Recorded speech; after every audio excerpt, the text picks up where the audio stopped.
pledge allegiance to the flag of the United States of America and to the republic for which it stands, one nation, under God, indivisible, with liberty and justice for all.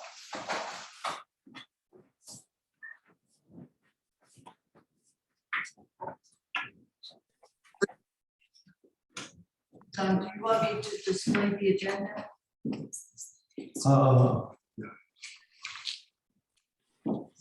Yeah, sure. There's nothing else to share, except it means they can't see us. Right, and that way everybody on Zoom can see the agenda and any documents you want to put up. Let me wait Okay. until after the budget hearing. Okay, would you like me to give you names of those that are in the Zoom meeting? No, Okay. I I can't think interview. those who want to participate should identify themselves. Okay, Our first order of business is a public hearing on the tentative 2022-23 budget. I'll review it briefly. The budget keeps the same tax rate of 6.25 cents per thousand, which is $62.50 per million of assessed valuation. Overall spending is $1,067,000. This is an increase of $71,000 over this year's budget. The increase is largely the result of a $21,000 increase in engineering fees due to our change of engineering consulting firms. And the major change is a $37,000 allocation for a new updated building department software, which is really valuable in our administrating properties within the village. The board has had a chance to review. I've highlighted the increases. Everything else is pretty much the same. We did restructure our debt, which, as we built this addition to the village hall this year, we refinanced the remainder of the initial bond issue that was used for the purchase of this property. And so we refloated $600,000, which was most of the remaining balance on the initial loan.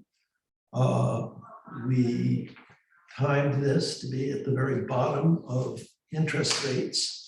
And as a result, we're saving a considerable amount of money in debt service for the life of this loan, which will be 15 years.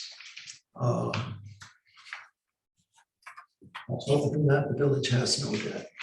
We go pay as you go for our highway improvements from a capital highway fund, which is funded actually each year in our budget. Of our budget of $1,067,000, $275,000 our single biggest expenditure is for an annual contribution to the Highway Capital Improvement Fund. Anybody have any questions on the budget? Or any comments they wish to make on it? No. Any board members? No. I want to thank though Rhodey and you and our staff for working so hard, always to keep things even keeled and fiscally responsible. So thank you. Yeah, we've had the same tax rate since the beginning of the start of the village. Which is pretty amazing. Okay, what's the procedure now? Can we adopt the budget? As long as there are no more input from the public or the board, Close the hearing. you can close the hearing and then we can adopt it at next month's, next week's week. meeting, I'm sorry, next Can I week. get a motion to close the hearing on the budget? So moved. Second. All in favor? Aye. Okay. We now have a series of three public hearings on proposed revisions to our code. The first one is local law number 2. It is basically a procedural amendment regarding the approval of curb cuts for properties in the village. The current code required that the village board approve every new driveway in the village. This has not happened, and it was a requirement that was included in the code when we picked up most of our code from Southampton town. So this proposed amendment to that code eliminates the need for village board approval of any driveway that meets the code, and incorporates the same language as in the current code, where a second driveway for a single property will require approval by the village board. But the only real change in it is that the village board does not have to bother itself with routine driveway approvals. Does anybody here want to speak on that? Proposed amendment? It's nice we're cleaning it up to agree with how we actually have been doing it. So can I get a motion to close the hearing? So moved. Second. All in favor? Aye. The second is in response to a number of requests by village residents, and in line with what a lot of the other villages are doing, is an amendment to our law governing leaf blowers, and specifically gas-powered leaf blowers. The intention of this is to impose a ban on the use of leaf blowers between May 20th and September 20th, except for the use of gas-powered leaf blowers by homeowners or their tenants for use on their own properties. It also, this I hold the board on, because the way it's written as proposed is we are banning the use except for homeowners during the season. But we are restricting the use by homeowners in the off season to the hours that we currently have for everybody, which is from, let me go.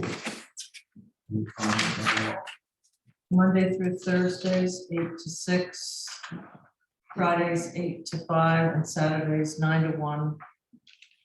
Nothing on Sunday. And okay, those are pretty similar to what we have now. But our current law on the times did not apply to homeowners or tenants. The way this is written in the law that was advertised is that it exempts homeowners from the ban of their using them during the seasonal months.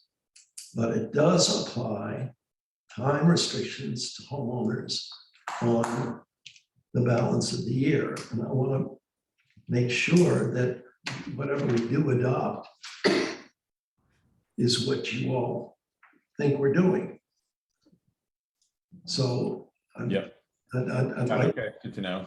I'd like to poll the board members on, as written, this proposed law does put our time restrictions on homeowners or tenants in the off-season. Restrictions that they would not have during the season. If you don't want to do that, say so, and we can very easily change the wording here. So how do you feel? Carrie, you want to be first? I think they should be able to do it whenever they want. So no restrictions. Yeah. No restrictions on homeowners. Marilyn, I'm okay with that. Bill? Yeah, okay. All right, then Change it. can you rewrite this so that it makes clear that there's two prohibitions in this law? One is a prohibition during the season between May 20th and September 20th. The second is restricted hours of use in the off-season. And the third is that neither of these prohibitions apply to homeowners or tenants for use of such equipment on their properties. So that's going to be the proposal. Yes. Okay? Yep.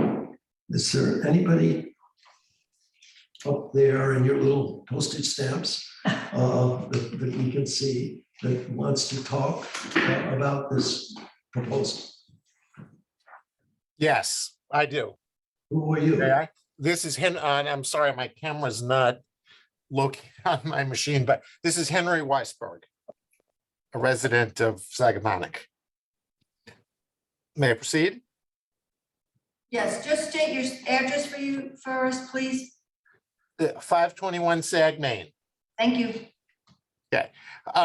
So I had proposed, and I had actually filed with the board, I think in December or maybe early January, a proposal for basically the same legislation, which included an absolute 100% ban on gas-powered leaf blowers, as well as some other things, which made no distinction between the trade and homeowners. It just was an absolute ban on gas-powered leaf blowers, which I note is a widespread regulation across the country. Examples in California, New York, New Jersey, Connecticut, et cetera.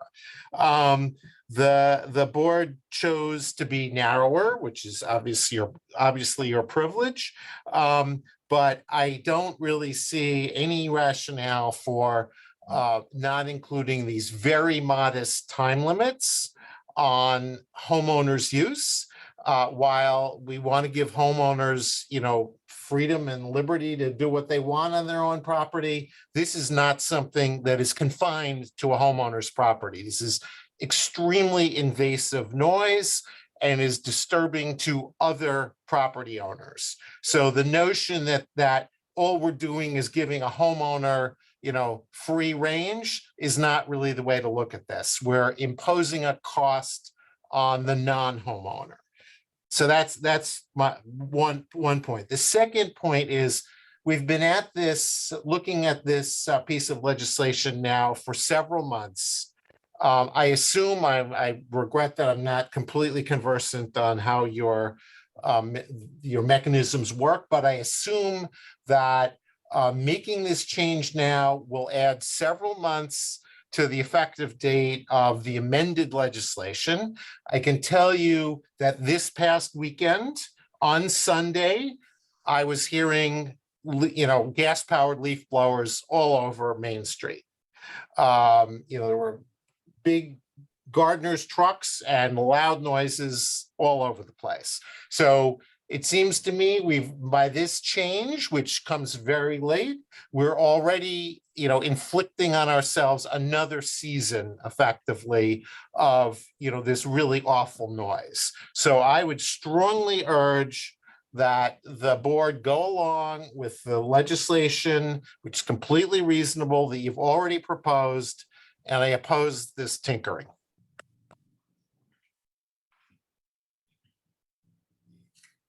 Does anyone else want to address this? Yes, is Henry's point valid about Michael, this? can you identify yourself, please? Yes, it's Michael Slifka, 215 Daniels Lane. Is Henry's point valid about this possibly? Can we pass this today? Could you say again? What's the question? Can we pass this today? We would probably close the hearing today and pass it at our next week's meeting. So time frame wise, Michael, after the local law is adopted, it is then filed with the state, which I do within 2 to 3 business days after the meeting, depending on my schedule. And then it usually takes about 2 weeks for me to get a response from the state saying that it's filed. That is the day that it becomes effective, the filing date at the state. So are we gonna make the deadline so that no one can actually, so we're all clear that no one can operate a gas-powered leaf blower as of May 20th? Yes. Easily. Yes. Okay, great. That's my first point. My second point is there's an overlapping Southampton law at this point, I believe, as well, right? Which, is that true? Southampton does not have jurisdiction in the village. Okay, neither the town nor okay, great. Okay, because they banned, as you know, okay, great. I just don't want to have any overlapping lack of clarity as long as we're all on board. Yeah, to be perfectly honest with you, this is the Bill Tillotson exception. I don't know if Bill is there today, but I honestly think that Bill can do whatever he wants. So I'm on board with that. I'm more concerned with the professional landscapers who show up in the massive trucks. It's rare that I ever see a homeowner out with his own leaf blower here. So yeah, I'll go. I'm okay with the Bill Tillotson exception for homeowners, as long as we can get this passed today and get some peace and quiet starting May 20th. So you are in favor of passage of this law? Oh, listen, I vote with Henry. I'm an absolutist about this. I would ban them So to forever. be clear, Yes, I vote for passage of the law. Brody, can you put the word up rather than? Yep. Sure can. Does anybody else wish to speak on this matter? No, not the gallery, the board. Oh, well, I can't do that unless they all turn off their video.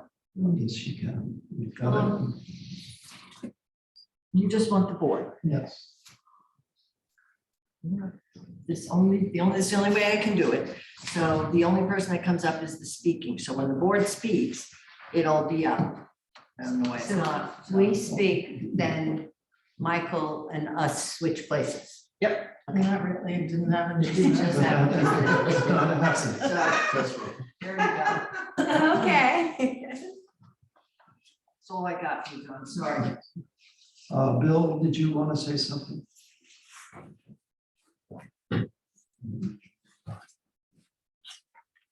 Bill Tillotson, Narrow Lane East Hydroponic. Agriculture needs to be exempted from this. I know it's not used a great deal, but my son's business, which is a grower of ornamental plants in containers, the reason it should be exempted is that they use them to clean out in between pots when you have several 100,000 6-inch pots and stuff falls in between them. You collect insects and diseases in between the pots. And if you blow that stuff out and remove it, you can use a lot less pesticides, which is really the aim, to reduce pesticide use. They don't use a great deal, but they are used some. My son is very much in favor of electric. They have a whole bunch of electric stuff instead of gas because they require a lot less maintenance, they're more reliable. But the blowers don't seem to do the job. They're just not powerful enough to clean out these narrow spaces at this time. I know when electrics do work that he will switch to them because the gas-powered stuff has been a maintenance nightmare. And I think the point of allowing homeowners to use leaf blowers on weekends is that somebody who works Monday through Friday only has a weekend to do yard maintenance. Anyway, thank you. So you would like us to insert an agricultural exemption? Right, yes. Do we need to do that, or is it automatic? Yeah, we would have to do that.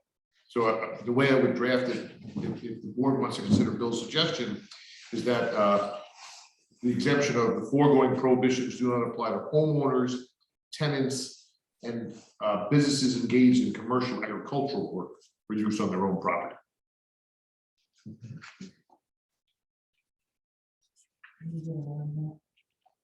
Okay, if anybody else wish to address this piece of legislation.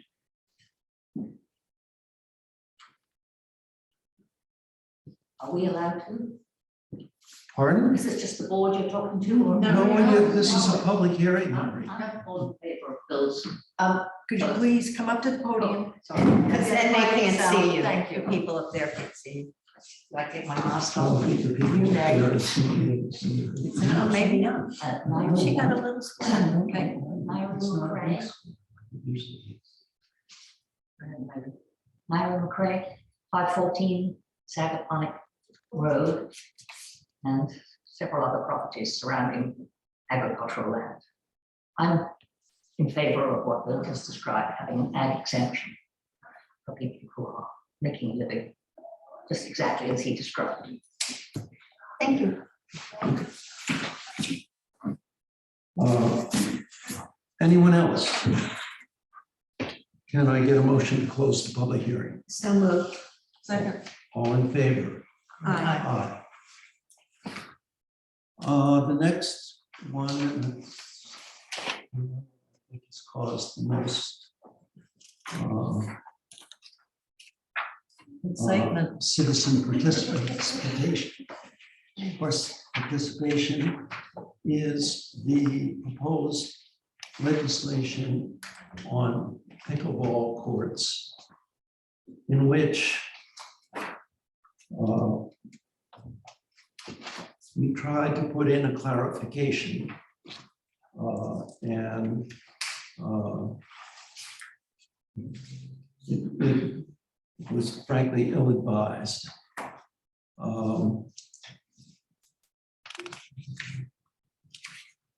Unless anybody on the board is adamant about changing the setbacks for tennis courts, I propose that we do not make any changes to the actual content of the setbacks, but we do what we intended to do in the beginning, which is to list these restrictions in the appropriate place in the village code, rather than having it now as a footnote in agate type, which is barely legible to most people, on a table of use dimensions. And so as far as tennis courts are concerned, there would be no change in the current setback requirements. The only change would be, it would be written out in clear language in the portion of the code that deals specifically with setbacks from for accessory structures, which is a tennis court.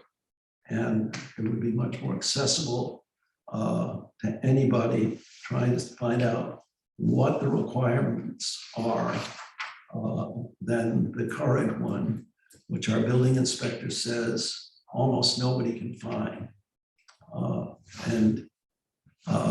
So if you are here to address a change in setback requirements for the for the construction of tennis courts, we are not going to make any change, but if you want to speak on it, please do. That's why we're having a public hearing. And then we'll address pickleball separately. So is there anybody on the Zooming here who wants to discuss the tenants restrictions, which we're not changing, but if you want to comment on them, please do so. Just identify yourself. My name is Adrian Colley, and I would make a comment if it were Excuse me, appropriate. Mr. Colley, can you identify your street address as well? Thank you. 38 Hedges Lane. Thank you. I appreciate the movement of the direction of the board, and I think that's a great idea. Now, I gather, though, that the provisions with respect to pickleball in the proposed legislation before you now would go Can we in. address that separately, sir? I'll call on you. I just want to finish on the tennis courts. Okay, fine. So the reference to the tennis courts in the proposed legislation will be deleted. They will not be deleted. There will be no change in the existing setback requirements. You want me to list what those currently are? No, I understand that, but so at least the current proposed legislation will be changed to affect to delete the references to the setback provisions for the tennis courts. No, they're going to, as I said, as a matter of presentation, we are going to list the current regulations in the text of the ordinance where it deals with the requirements for accessory structures, rather than having it as it currently is a footnote in a table at the rear of the zoning code. And could I just clarify, under the current law that you're all looking at that was advertised in the paper, under T1, that was the more restrictive tennis court setbacks. That is what the mayor is saying will not be included in the local law, but will be replaced with what currently exists in the code for a tennis court. In the same language. Yeah, with the existing setback restrictions or code and not the new ones, and that in T, correct? Yes. That's correct. Fine. It would be helpful once you redrafted or this legislation to affect all of this, that the owners could see what it looks like once it's been redrafted with the new changes in it. Well, I can read it to you, sir. It's what exists now in the code. Would you like me to read it? That's not necessary. No, it's not necessary. Sometimes these changes, when they're made and as amendments, sometimes it helps to see the actual end product of the change, whatever changes are made. But that's okay. To accomplish what you're accomplishing is certainly satisfactory from my standpoint. Rhodey, when we do type it up, could you send Mr. Colley Sure. a copy of that section T that is being added in the code? Thank you very much, and I hope that that's not too much of an imposition. But It's not. okay, substantively, I find there's no difficulty with what you've suggested and what will be the end result. That sounds fine. Is there anybody else who wishes to speak on the tennis court setbacks? Yes, Mr. Mayor, Michael Davis, 206 Parsonage Pond Road. Apologies for not appearing in person, but I just came back from a medical procedure and I need to stay on my back. I think there needs to be clarity as to what happens on a tennis court. I am being asked to install not only pickleball courts within a sunken tennis court, but also padel courts, which I think, I don't know if you're familiar with the padel court, but it's a court within a glass structure per se. What is that? I didn't, that can't hear you. I'm We sorry. can hear you, we can't understand you. That wouldn't be the first. That court that you're referring to? Padel, P-A-D-E-L. Paddle. Oh, I'm gonna adopt that new version. I like that. Yeah, it's actually paddle court. I think it's spelled P-A-D-L-E. This is padel. Got it. Are you suggesting that paddle courts can be placed on tennis courts? Well, that is what's actually that's what actually is happening. So I think there may need to be some clarity between pickleball and padel courts. Paddle court, to be a real paddle court, could not be placed on a tennis court. The game is played off the walls or wires of the court. And it would be rather difficult to create a paddle tennis court in the middle of a tennis court. Well, It's not like pickleball. well, in line with Like squash. the code, the present code for playing courts. For example, we are building a 120 by 60 sunken tennis court at 4 feet. And within that, we are going to install a padel court. And there will be, as you said, there are plexiglass or wire, but primarily plexiglass is the right way for the balls to bounce off and so on, including the players. And there's plenty of room for seating around the padel court within the sunken tennis court, if you follow me. So I'm just bringing this up because it's going to become a problem. People are building not only pickleball courts, but padel courts within the current Paddle structure of the courts playing court. do not create a noise problem. I'm sorry? The paddle tennis court, the game of paddle tennis, does not create the same kind of noise problems that a pickleball court does. The game uses a rubber ball and it does not make a lot of noise. So if people want to build a paddle court within a tennis court, I can't see why anybody would have any objection to that. And this would not be covering that. Okay, I was just asking for clarity.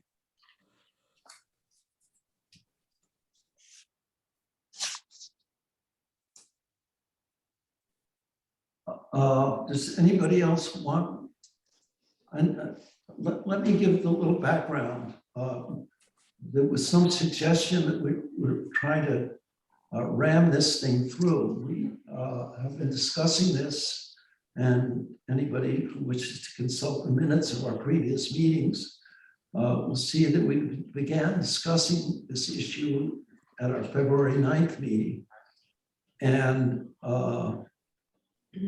the whole question of regulation of pickleball courts was raised by our previous town attorney last fall with the notation that this is becoming an issue in many municipalities, residential municipalities like Sagaponack, elsewhere in the country, in terms of the noise generated specifically by a pickleball court. And he said he thought it would be wise, since in Sagaponic, homeowners now seem to want every amenity known to man on their properties, that we should consider what we might want to do with pickleball courts, because they are much noisier than, say, paddleball or squash or tennis. And it's because of the type of racket that is used and the type of ball that is used. So we decided to consult some experts on noise attenuation and noise generation by recreational activities. And it was difficult, but we finally located a firm in Massachusetts that specializes in doing studies and making recommendations to municipalities and private enterprise also, in terms of noise control based on the decibel levels of various kinds of activities.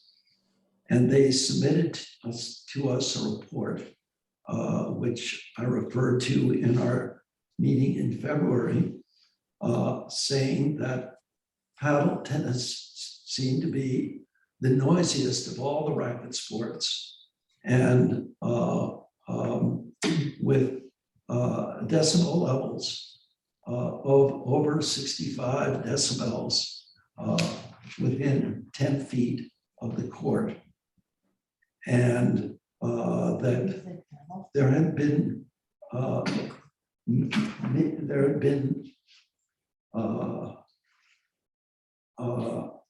a number of complaints that they of the noise from pickleball courts. And so they did their research and submitted a report to us. And the report was based on the premise that in a community such as ours, really the most suitable noise level that you would want emanating from one property to another in terms of regular activity would be 40 decibels and at the most 50 decibels.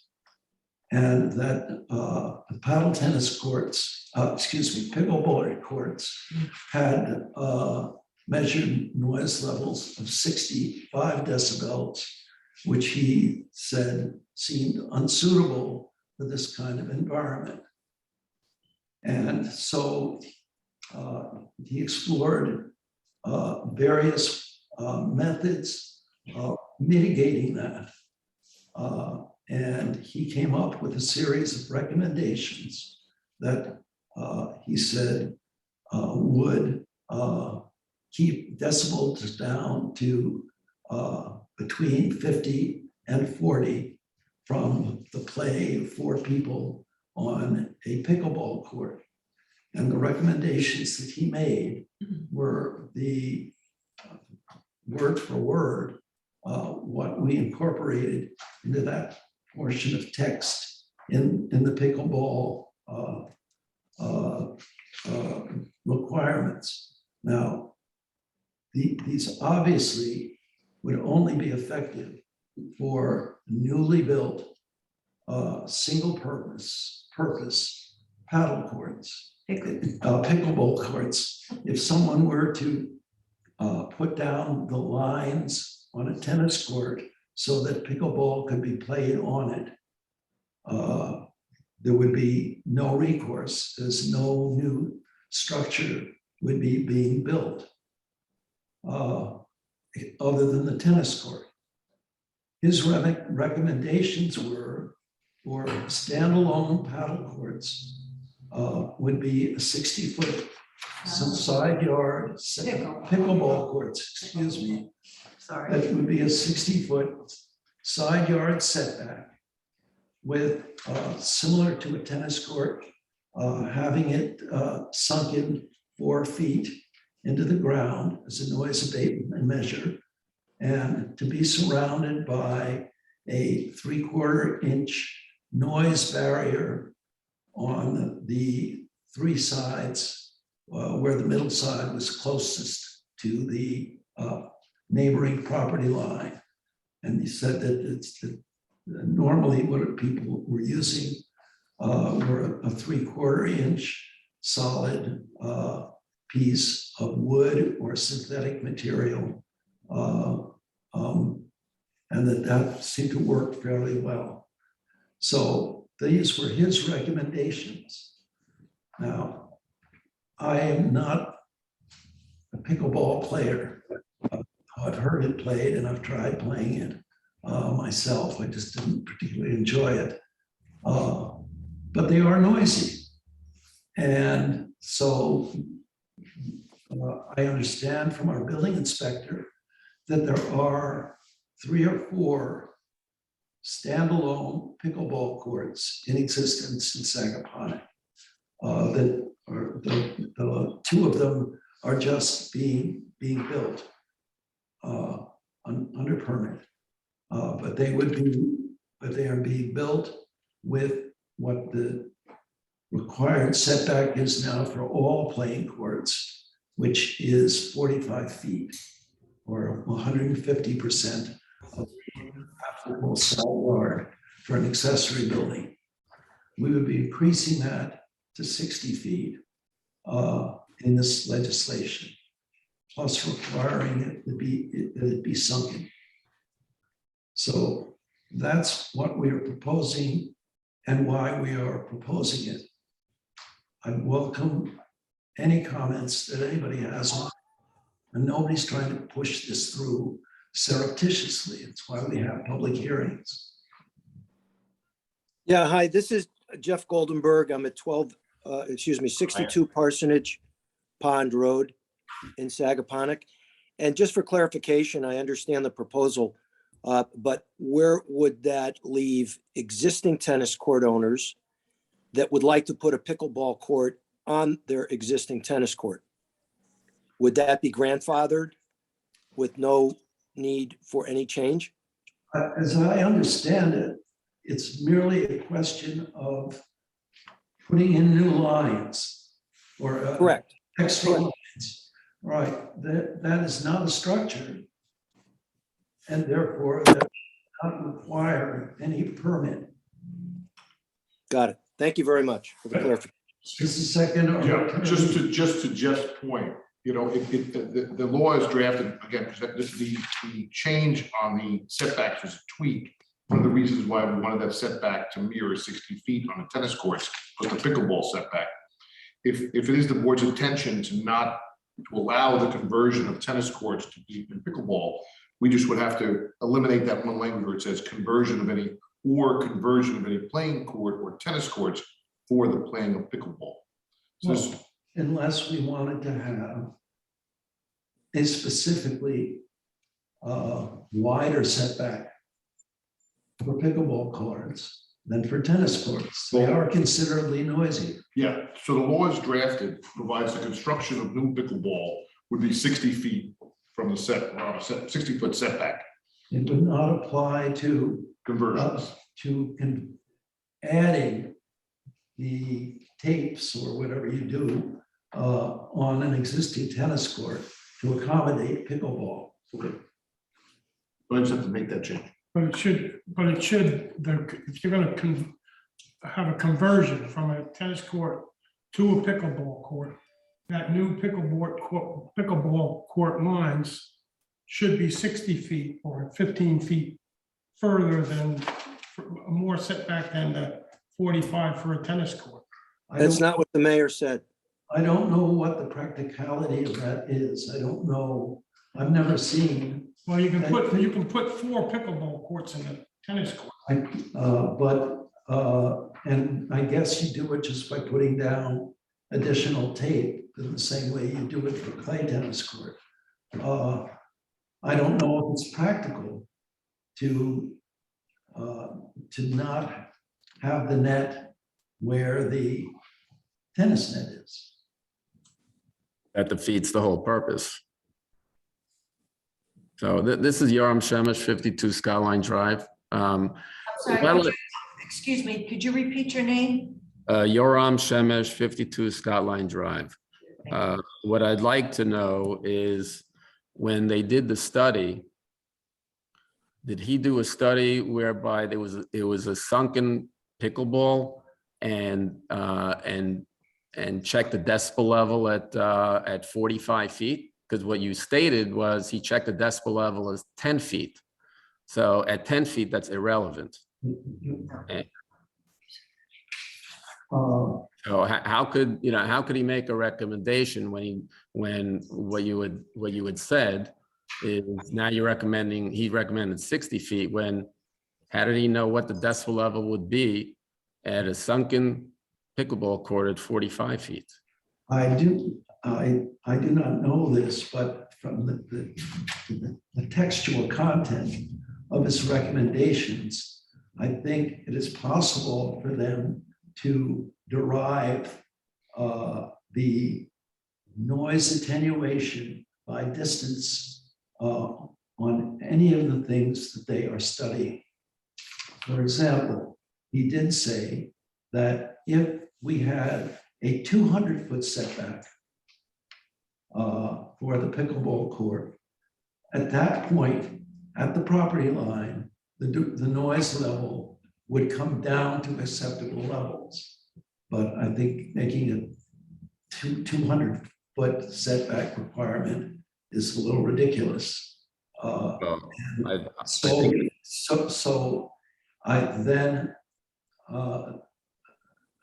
again, this is an assumption. We can ask him specifically how he made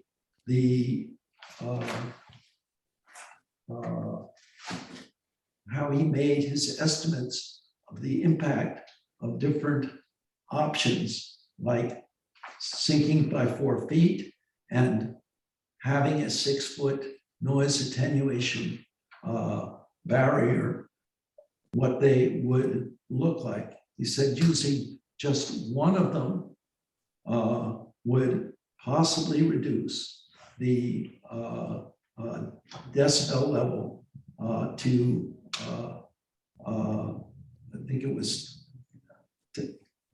to half of the overall reduction, which would be about 7 feet, about 7 decibels.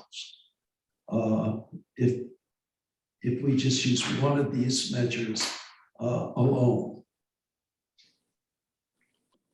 Yeah, but I don't see how he did, because did you say that it would be 60 I don't know how he did would need, yeah, but it's but would it need 6 feet? Or were you saying that the pickleball court would need a 6-foot depth versus 4 feet? Because I read somewhere that. We recommend that the pickleball court be recessed into the ground 4 feet and surrounded by a 6-foot noise attenuation barrier, which is the equivalent of a 10-foot noise attenuation barrier. Okay, so how did he determine 60 feet versus 45 feet? Because he gave you a number based upon 60 decibels at 10 feet. If you check the decibel level of air conditioning condensing units, which is much closer to the property lines, they're at 60 decibel levels, 65 decibel levels. If you check the decibel levels of children playing in your rear yard, running around, it's louder than 60 decibels. So, I find it, and I find it very restrictive for it to be, so you're talking about 120 feet. How many properties? What, sir? Well, 60 feet on each side. So you have to have 120 feet before. Yeah, 60 feet from the side yard property line. Okay, but you have two sides to your property. The other side is the only person it's going to impact is the homeowner. I don't know, I don't understand that. There are very few lots, sir, that would be in that category of 120 feet. In other words, in Sagaponic, we would not have, well, without checking all our surveys and stuff, but I think So if you have a together, rectangle, it's not part of what we're saying here. so if you, so for Claire, if you have a rectangular lot, so on one side, on one side of the lot, you have 60 feet. What do you need on the other side of the lot? 60 feet. 60 feet. So That's that's the, yeah, the that's envelope. so that's what I'm saying. It's 120 feet. I think you and the board are saying the same thing. That the board's point is that, yes, it's your envelope on where you would be is 60 feet from each side yard. You would be inside that available area. Yeah. But it wouldn't be saying 120 feet. It's two separate measurements from each side yard. Of course, but you need, but I would say almost every single lot that is 80,000 square feet or less will never, you're basically telling anyone with a lot size of 80,000 square feet or less that they cannot put a court in. That's the first thing. And what I don't understand is I don't see where they have the real depth levels when something is sunken in and is done properly to and then go to the property line and check and see. And I would bet that it's probably at the correct decibel levels that you want to adhere to. So versus why don't you say you need to be at 6 feet under, lower it to 6 feet. I mean, how do you know at what level? Is it 5 feet, 6 feet, where it would be, where it would make sense? I mean, it's just, I think they're making it very, very, very restrictive. Well, what they were doing was making it a 10-foot noise barrier. Okay. So they use the 4 feet because that is generally what tennis courts are sunk to. And that's where they have a lot of studies on what is the noise abatement number from a 4-foot sunken court. Okay. But how, so now someone that has someone that has a tennis court is going to put lines and they are grandfathered in where the tennis court is, and that's okay. So that makes absolutely no sense to me. Because the person has a tennis court and now they decide to use it as pickleball, you're saying that's okay, but if you want to put in a pickleball court and you want to think it in and you want to do all these things and put attenuation, noise attenuation around, well, you have to be 60 feet on each side. So in municipal law and regulations, there is a concept of a pre-existing non-conforming use. And so many things in this village or any municipality which may have been built prior to a zoning code change or a new regulation are grandfathered in. Yeah, but I have a point on that. This is Jeff Hornstein, 124 Hedges Lane. And you're right, Mayor, there is a pre-existing, if someone has a tennis court, but they can't use a gas leaf blower on that tennis court either. For our prior, no, I'm serious. Exactly. So by offering the ability to play pickleball on that court, I mean, there's hundreds of tennis courts in our municipality. And now you've addressed and you said there's a noise issue. And, if you have pickleball, you want to build a new court, you got to make it 60 feet. By the way, most of these courts are 30 feet and sunken 4 feet. So that you're talking about 30 feet versus 60 feet. And per the previous commentator, most of these lots won't be able to get a pickleball court with 60 feet. But you're letting all these people with tennis courts play pickleball and create all that noise. And yes, they're pre-existing, but they're pre-existing for tennis, not for leaf blowing or Sir, pickleball. Could you explain to me, are you saying that our proposed law is not restrictive enough? Or is Well- it too restrictive? I can't. I'm saying evaluate your arguments. equal. You would have to be equal. If you're saying that to play pickleball, you have to be 60 feet off the property line, then you can't do it on an existing tennis court because they're only 30 feet. And it's for tennis, and it was specifically. And it was saying- specifically for tennis. What Yeah. we're saying is if you build a new pickleball court, you need a setback which is greater than the setback that would be if you converted an existing tennis court into a multi-use playing court. No, I know that's what you're saying, and I'm saying that's the unfair, because that was built as a tennis court to play tennis, not to blow leaves or to play pickleball.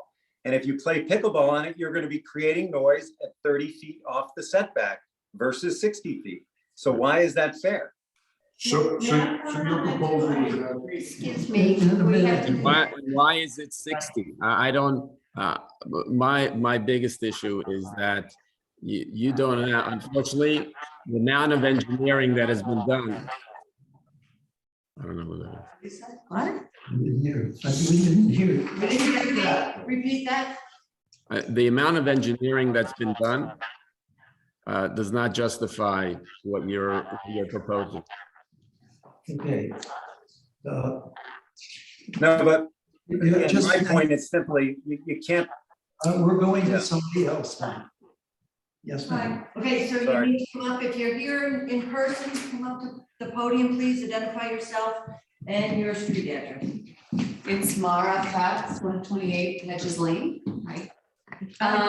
So just to piggyback on what Mr. Hornstein was saying, as I'm listening to all of this play out, I do see where it is, just does not seem fair at all, that you can make pickleball noise on your existing tennis court, but you can't build one unless it's 60 feet set in, because then we're not accomplishing what we're setting out to accomplish, which is lowering the noise of this game in Sagaponic, because according to the study, a very noisy, loud game.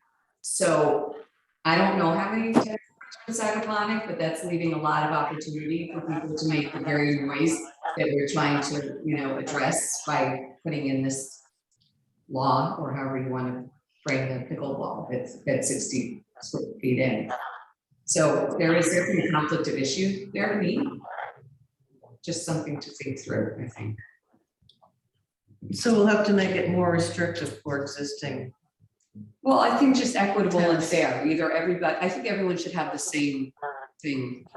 Well, just to go back to what I said, originally in Sagaponic, there was a setback for tennis courts.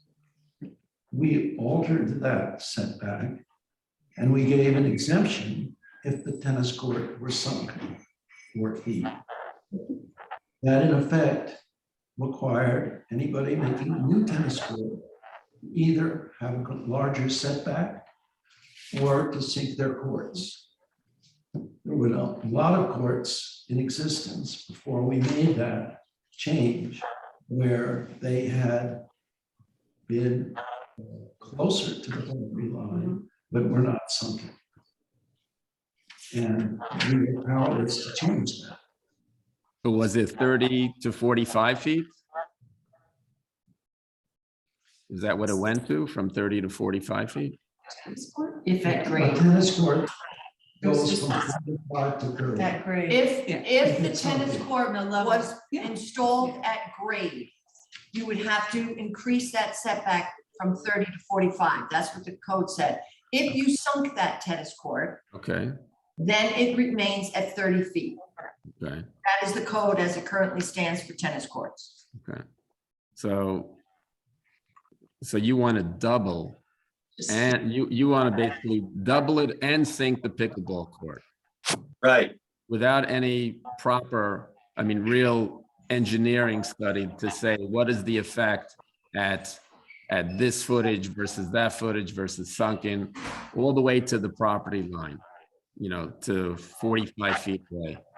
I just think that it wasn't, there's not enough information for you to make that determination. Can we tell who's? Excuse me, somebody's got an open mic and we're hearing some chitter chatter on something.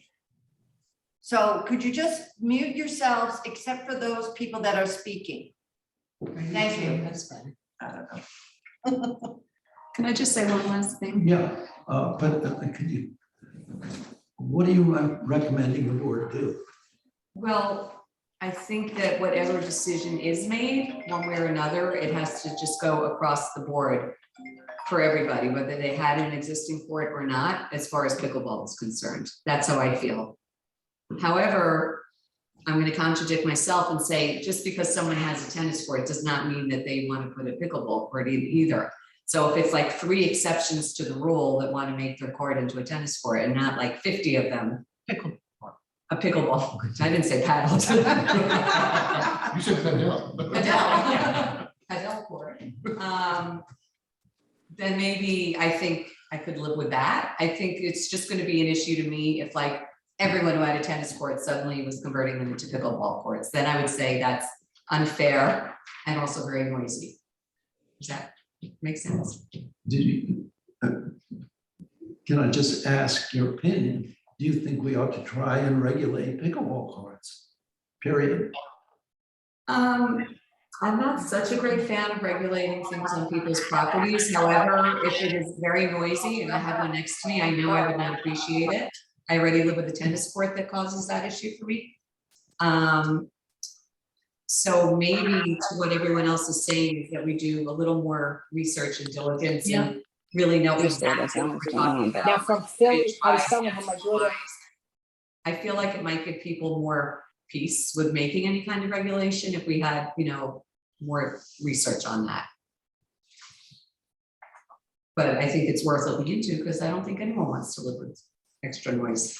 We do have enough noise. Okay.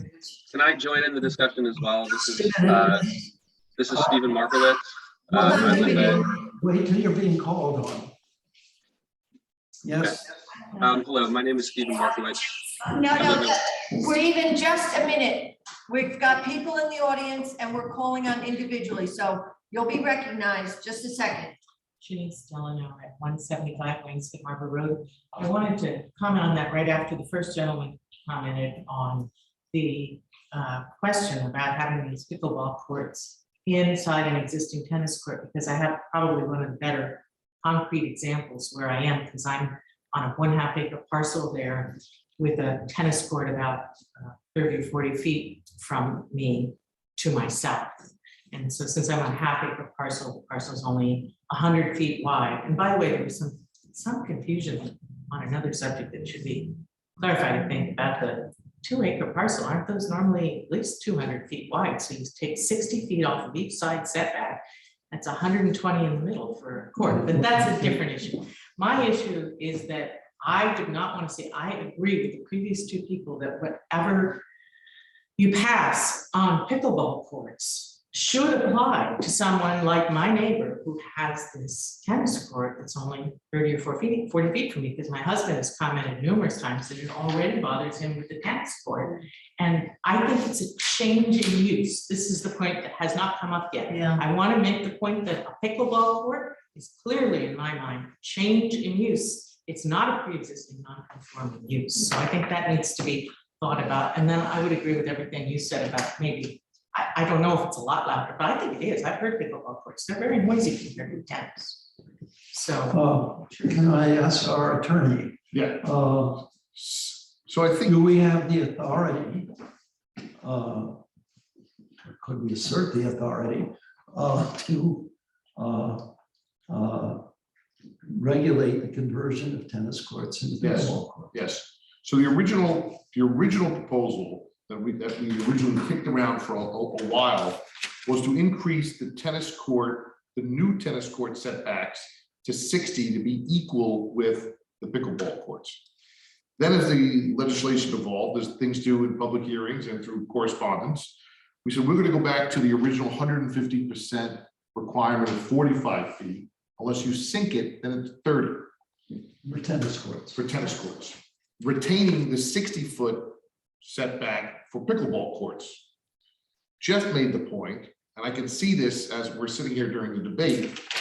If someone constructs a new tennis court, avails themselves of the, let's say, grade level 45 feet, right? You're at 30 if you're sunken, 45 feet if you're grade level, and then says, I want to convert my tennis court to a pickleball court, would we require them then to move that an additional 15 feet for the conversion to get to 60? We can do that. Yeah, I think that's going to be problematic.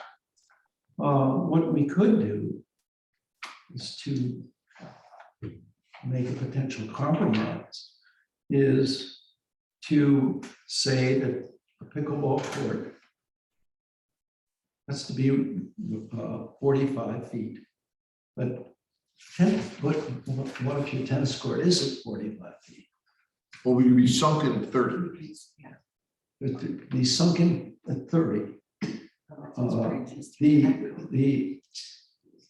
I guess the question becomes, Could we then, if it is converted to a pickleball court, that it has to be surrounded by a 6-foot noise barrier? that doesn't seem to be that difficult a lift, because the existing legislation, just to get the baseline on tennis courts, playing courts require 150% of accessory structure setbacks. A tennis court which is sunken at least 4 feet, measured from the lowest adjacent grade, and includes an acoustic barrier, is not subject to 150 feet, which would be subject to 30. 50%. So do we want to say on the 30-foot setback sunken would already have the acoustic barrier? We could require the conversion of grade level 45 feet tennis courts to require an acoustic barrier if in the event that's converted to a pickleball court. I'm not sure we've been requiring acoustical barriers for tennis courts. There's, The code requires it. I know it. I don't think. So why wouldn't you have, I mean, you. Okay, hold on one second. Just a minute. Are you finished with your discussion? Don, do you want to let?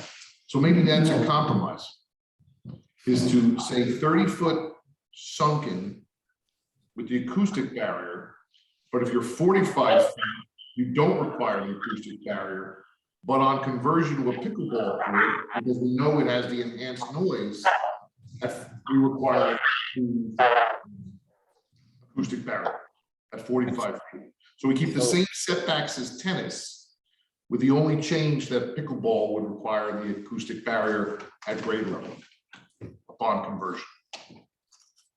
But that's not fair to someone that wants to have a pickleball. Just a minute. You are rudely interrupting. Sorry. Indicate that you want to be recognized, and we'll do so, but just don't step on everybody. Okay, I'm sorry. Norm, put your video on, and then we'll see your little hand raised. Okay. Okay?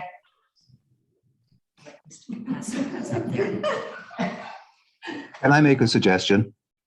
Okay, hold on one second. Don, are you and Brian finished? No, I think the board members have a say too here. Yep. But go ahead, whoever you are. Okay, This is Michael Davis.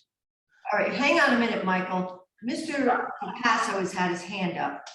So, Mr. Picasso, go ahead. Thank you. This is Corey Capasso, 61 Glenwood Lane. I just wanted to echo some of the sentiment shared by other folks on the call. I think anything done, period, has to be fair and equitable. And to many of the other examples, if you allow folks that have existing courts to then have a change in use, it doesn't solve the problem here at heart. So I do think it's unfair to stop preventing new courts from being built and then allowing existing tennis courts to convert. Furthermore, and more importantly, clearly there's folks on here that are very passionate about this issue as it impacts the quality of life and their use of property. And I think if there is a study done, that study be shared, maybe it is, and I apologize if it wasn't, I didn't see it. But I think, the study should be shared and looked at, especially if that study is going to have an impact on a determination, which is going to impact a homeowner's ability to use their property. I'm grateful to see compromise trying to be made here amongst the folks in the room, but I think whatever is done has to be fair. And if we're using data to make that determination, it'd be good if that data was made available so we can make sure that that we're all comparing apples to apples. We'll put it on the website, the correspondence with the consultant. Thank you. Yes, sir, with your, That's Mr. York. Okay, so if the attorney is suggesting that if you have a 45-foot sunken tennis court and you convert it to pickleball, which you could put 4 pickleball courts in 1 tennis court, then I think it's only, and if that's what's agreed upon, I think it's only fair that you allow 45 feet sunken pickleball court with attenuation. I'm okay with that. I just think when there wasn't a study done properly to really determine what is the actual decibel level at from a sunken court playing pickleball to a property line. He's making guesstimates, which is, as you know, if you know sound, the higher the pitch sound, the further it goes. The lower the pitch, it goes much, it drowns out right away. So I just think that if you're going to make a determination and you're going to give the tennis some leeway, then it's only fair to, because today pickleball is the #1 fastest growing sport in the history of the United States. I just want to let you know that. And that's a fact. Every tennis court you will see, people will be playing because it's a game for all ages. It is booming, and that's just the reality of it. So I think that we just need to be fair across the board, and that's all I have to say. Michael Davis, do you still want to speak?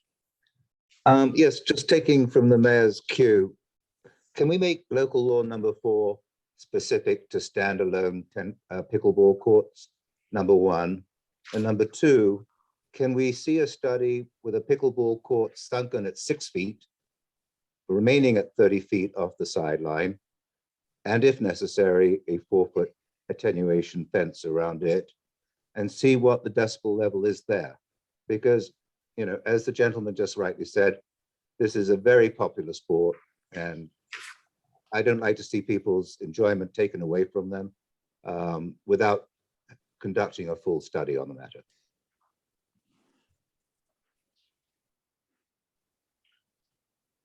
Mr. Schoenthal? Hi, Dave Schoenthal, 194 Hedges Lane.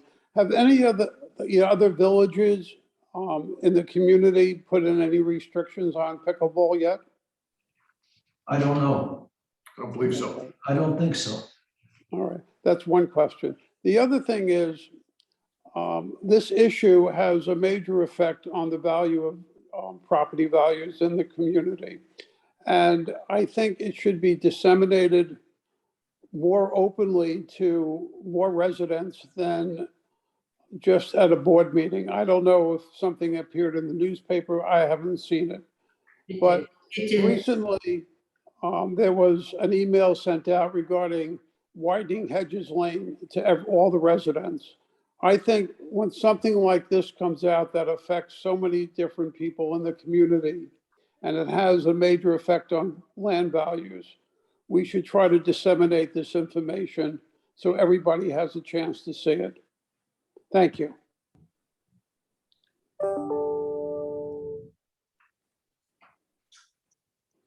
David, do you feel that it's the land values are decreased or increased based upon being allowed to build a pickleball or tennis court, or not allowed, or they're more restrictive, less restrictive?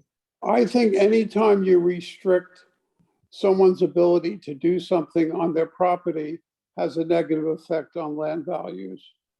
And I know I had to put in a tennis court because we were changing the rules back a few years ago, and I was rushed to do it. I'm happy I did it because it only enhances the value of the property.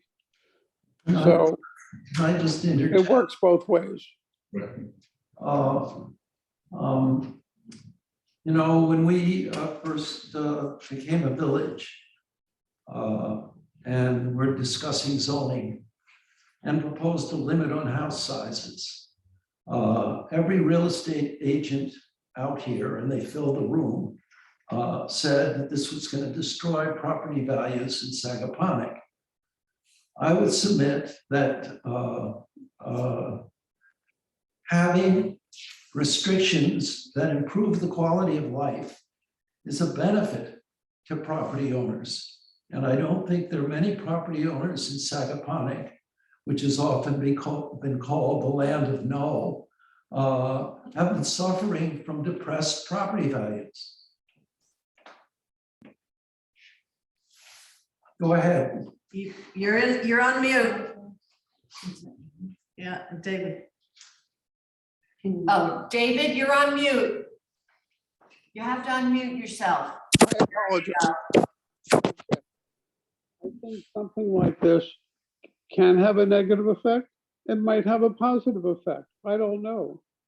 But I think that we need to let more people in the community be aware of something like this before we enact legislation that could restrict something. I don't play pickleball. It's a fast-growing sport. I don't know what the noise implications are, but I really think that we need to delve into it more before we try to restrict something. Thank you. Anybody else want to speak?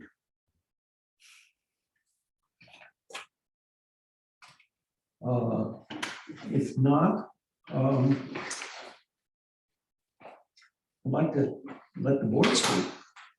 We have a number of options. We can do nothing, or we could do something. And if we're going to do something, we could, one, ask our consultant to provide more specifics to support his estimates of noise from various alternatives.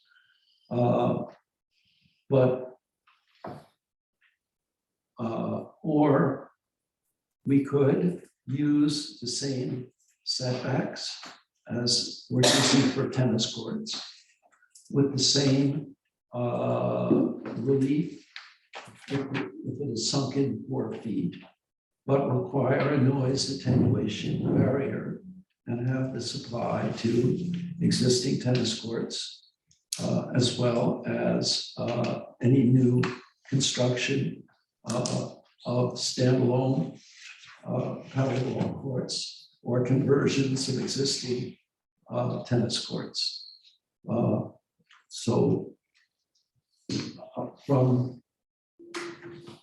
It's hard to distill a consensus from the speakers that we've had here as to what we should do. All we've heard is what we shouldn't do.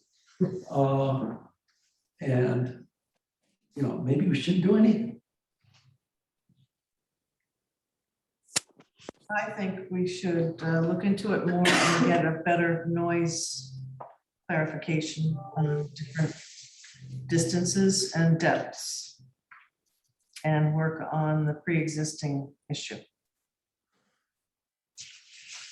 I would go with those 3 things. Definitely work on the pre-existing issue and see if our consultant company has the information for the questions that were brought up in the community discussion today. And the consultant very well might have it, but we just didn't ask it when we were getting the original And he information. gave us his estimates, noise. He did Yeah. not explain Yeah. how we would got them. arrive. Right, We right. did refer to several studies and by name. But we can be more specific with our questions to him. I agree. I agree with that. I think we need to learn more about the noise. I think there'll be a lot of annoyed neighbors if they have very noisy pickleball courts next to them. And that might bring down the value of their properties. It doesn't mean that they're, maybe one person's property is going to be more valuable and the next person's not. So I think it is only fair to look into it more and find out the facts that we can, and then we'll have to decide. But maybe, could we do a moratorium on pickleball courts for the next 2 months or so until we find out, or is that? Well, that would be another local law, but it could be done. We have to have a public hearing on that. Yeah. Separately, we have to notice it, have it, you probably have to start that in May, but it's possible, sure. Because that way it would be, people wouldn't rush in pickleball courts, and it would end up being fair for everybody, which is what I feel like I hear from everybody speaking. So if we did that with municipal law, we would have to have a public hearing. The first meeting in May, because next week is too quick for us to advertise in the newspaper, correct? Yeah, absolutely. And then it would be adopted in the second meeting of May, if everything was lined up. It could be done. That's the 11th and the 18th. No, we'd have to have a hearing on it. And we could adopt it next month. Mhm.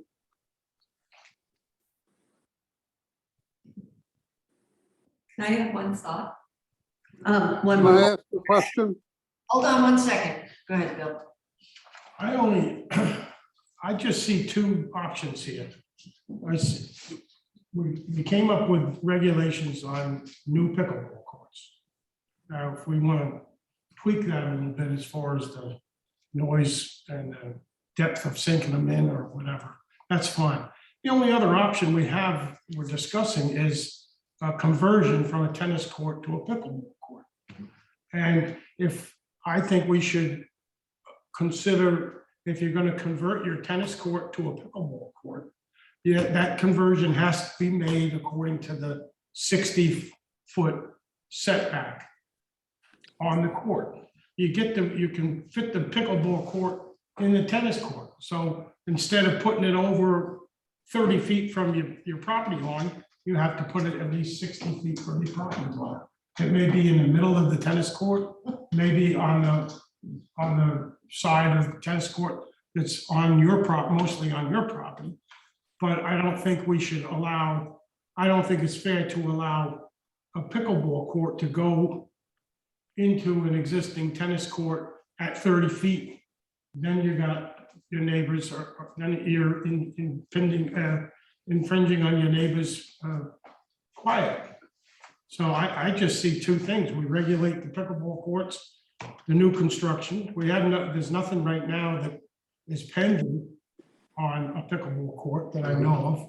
So we write the restrictions on, if you want to build a pickleball court, these are the regulations. Just like a tennis court has regulations, have the pickleball court have regulations. Again, if you happen to have a tennis court that you all of a sudden are giving up tennis and you want to play pickleball, convert it, but convert your pickleball court at least set back 60 feet from your neighbor's property. That's the whole purpose of the setback, is to make it, is to limit the unreasonable noise that your neighbors have. But if it's sunken in, then what would that number be? Well, that we can either say it can be sunken in, 4 feet or 6 feet or whatever. Whatever we regulate the pickleball court. I think at the end of the day, you don't want to go past a certain decibel level. And it's not whether at the property line. So I think that's where the study, that's where someone needs to be. So if I want to put a tennis court or pickleball court, I need to make sure that the decibel level doesn't exceed X, right, at the property line. And if I have to sink it 6 feet, so be it. If I have to sink it 4 feet, so be it. But that's where that's the crux of the. You want people.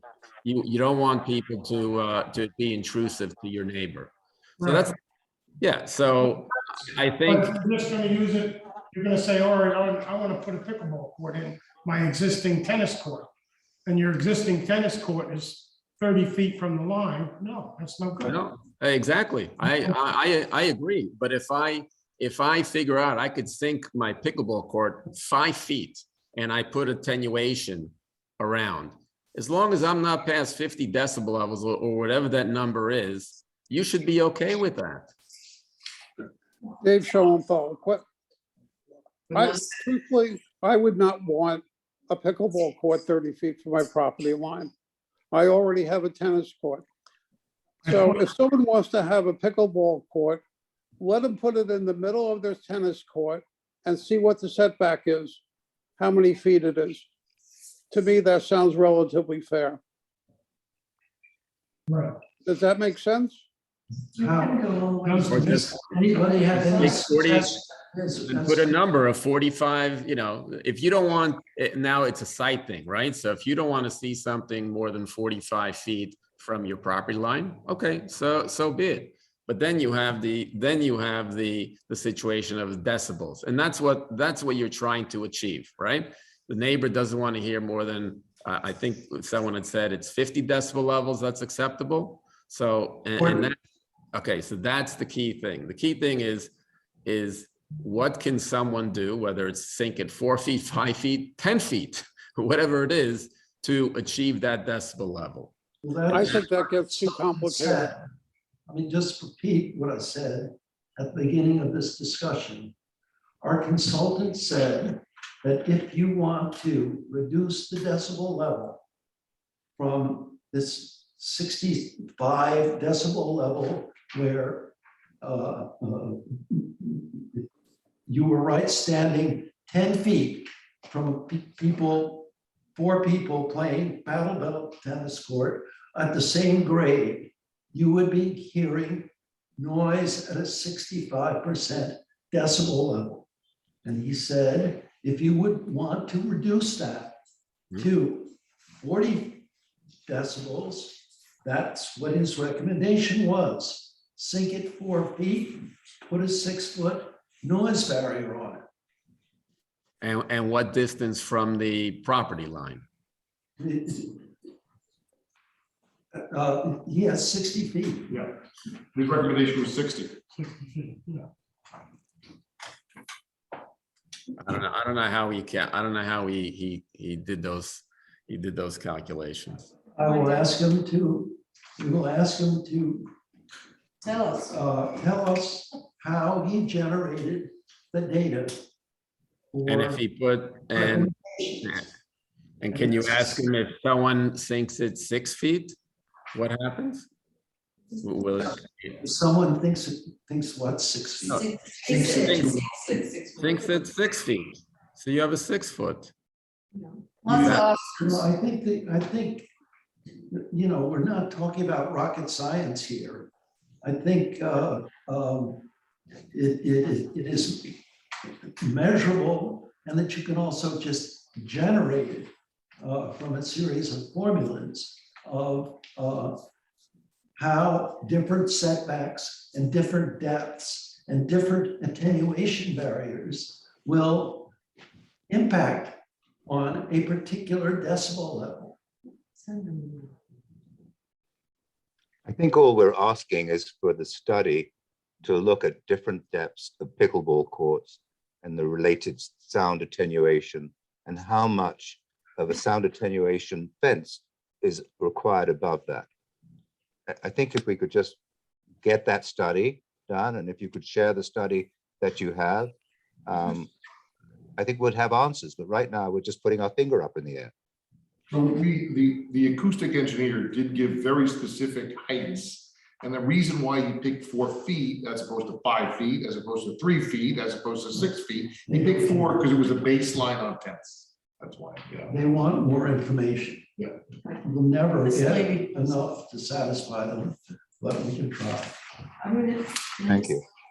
I'm just trying to kind of, to your point about what is our takeaway today. For those on Zoom, that's Mara speaking in the audience. Mara, sorry. I think the two things that I'm hearing really clearly is that we need a better in-depth study. And we all want to see that information. So I think this way you don't have to sit and argue whether it was 2 feet or if it wasn't clear. If the study is accessible for all to read and it answers and addresses these issues, that part is done, right? We've done the diligence. Second part of this is that I do think it is important, it was brought up, like somebody else brought it up. The more people in the community that are abreast of this information, the better it's going to be, because I think if it comes out in another way, is when people feel like, oh, we're overregulated, or oh, we didn't see this, or, you know, I think full transparency and like clear information on exactly how we're going to solve this and why we're going to do it this way is going to like alleviate a lot of these issues for the next time in the next meeting. I mean, I think that should be like the immediate goal, so to speak. Just I have think we're being clarity. pretty transparent. Yeah, I mean, I don't know, people feel they're not getting to know about this meeting, I don't know how. I It do. was in the newspaper. I'm here. You got here. I got here. Yeah. You know, People need you to know, read the newspaper. as citizens, Right. you could help us and yourselves. We don't do anything in secret.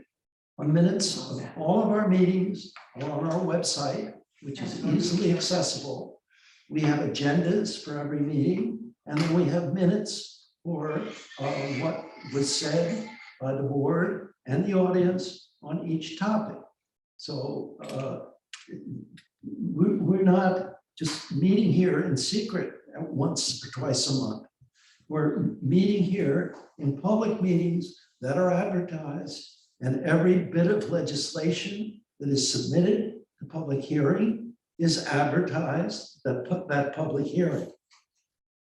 I mean, you've got to take some responsibility for keeping abreast of what we're doing. Yes, sir. Whoops, he disappeared. There it is. Stephen.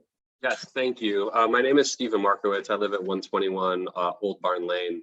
I think to that last point, the only thing that I would mention is that from from people understanding and knowing what's going on, this local law number 4 seems to all be about pickleball, and it is titled pickleball. And then that second section, which I do understand, I believe, if I understand correctly, about the tennis courts, new tennis courts in the setback, that's staying the same, if I understand that correct.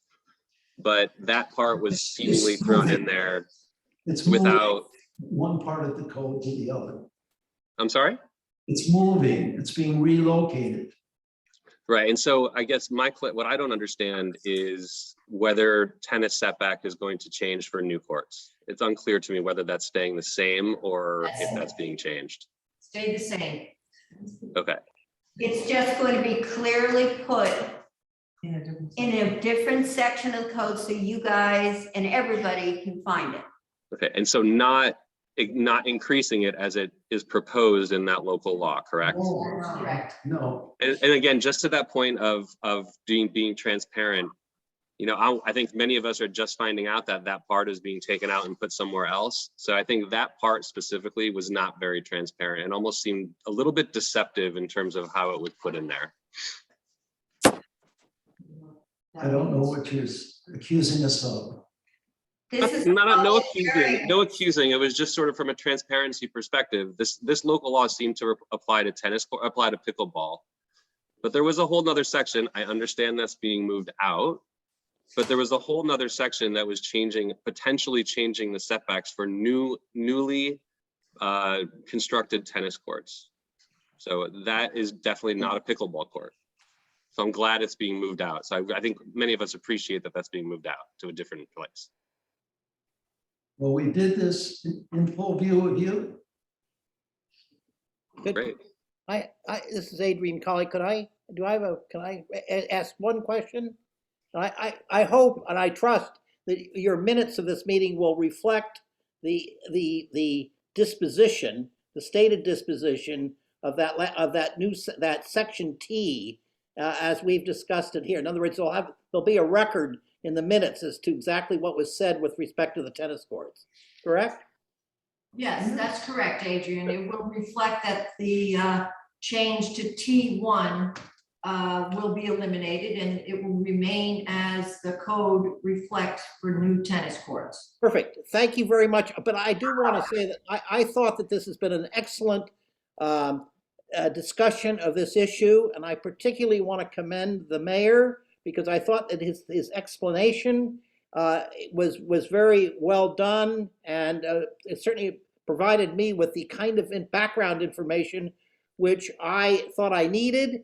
And I would agree with the mayor that it's incumbent upon us as people who live in the village to make the point and figure out how we can get this information online, which I gather we can do, and which I must say I've been remiss in not doing.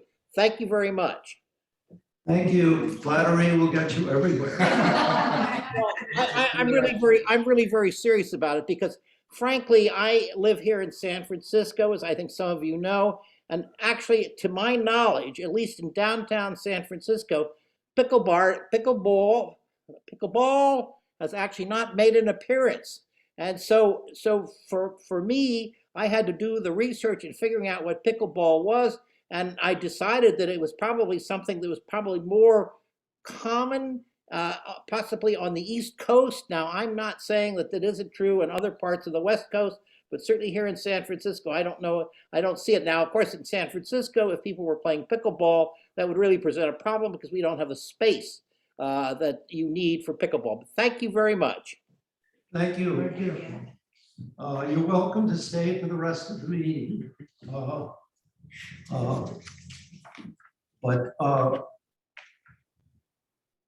didn't want to close the hearing. Do you want to close the hearing? Yeah, I don't want to leave it open. Okay. I want to start from scratch. Do you want to withdraw this for now? Or do you want to just close the public hearing? For today. I want to close the public hearing. Okay. And then is there something else that I have to do to Start make the whole thing go away? Just not act on it. Yeah, I would close the public hearing and then there wouldn't be a vote on it. Can I get a motion to close the public hearing? So moved. Second. All in favor? Aye.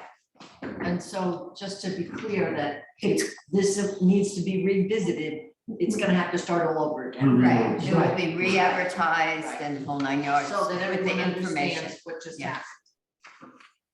And it wouldn't be for next week to make it clear to the people that It probably will we not can't happen advertise that. till the end of the summer. Right. So don't come and complain to us About if pickleball. you're bothered by pickleball from your neighbor. We tried.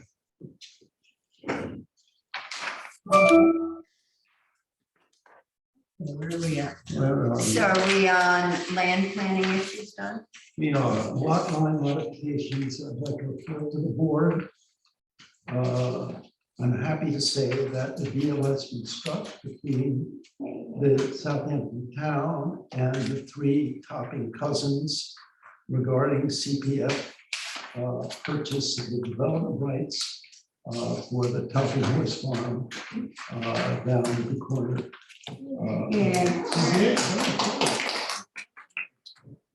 Be a while before Been adopted. all Oh, the okay. T's are crossed and the I's are dotted, but they have a deal and it's been accepted by both parties. And I think we should feel grateful both to the 3 Topping cousins who initiated this and the town board for approving a purchase. And I can't think of any more iconic vista in that part of Sagaponic than the horse farm and its visibility from Sag Main Street, Gibson Lane, and Daniels Lane. It was capable of having 3 other houses built in the middle of those fields. And now it will remain as open space. What was the acreage? Pardon? Do you know I the can't acreage? remember, it's something like 8. 8? Well, It's that a sounds good. combination of 4 different parcels. Yeah. We And have, one new parcel that we're gonna have to create through a lot line modification. the one that I think stretches. Right. it's about 8 overall. It's a great achievement, and it's always makes everybody happy for land to be preserved. That's wonderful. It's a good thing.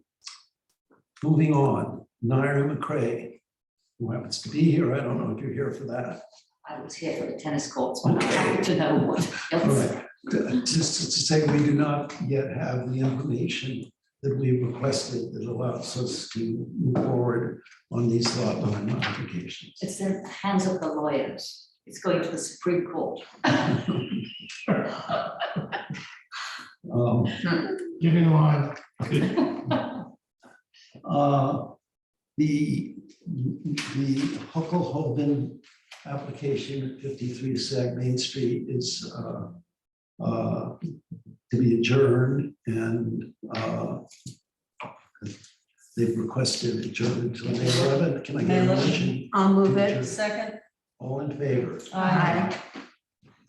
The Meadowmere subdivision, one has to feel a lot of sympathy with Kenny Schwenk. He's been dealing with the health department for, it's almost a year. Oh, at least a year. And it seems that every 3 months, they find another hurdle that he has to jump over. And so he has asked for an additional 90 days on the filing of his final subdivision plat, in the hopes that he will get something out of the Board of Health in that period. So can I move to grant another 90-day extension on the Meadowmere final subdivision plat? So moved. Second. All in favor? Aye. All right, there's no new business. And so we move on to the regular portion of the monthly work session. I haven't seen the police report. Did you go? Yeah, I sent it to you. I made a couple notes. Then I've been there. You have been available. Let's see, But we'll like to hear her notes. That's good. okay. There were, it was generally pretty much similar to the month before and to January. There was reckless erratic driving occurring quite a bit, and an arrest was made. Sag Road and Montauk Highway on March 11th. There were 2 trespassing issues on 802 Town Line.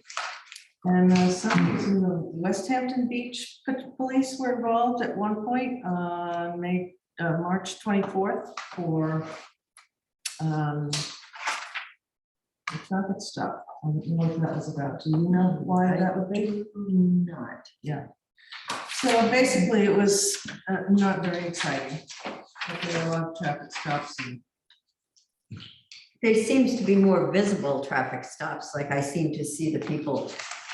Maybe that's just. well, that's they're the way- all over the place. It's They not are. just on one street. It's Yeah, everywhere. they're everywhere. Yeah, no, whatever way you're traveling, you tend to see them. Yeah.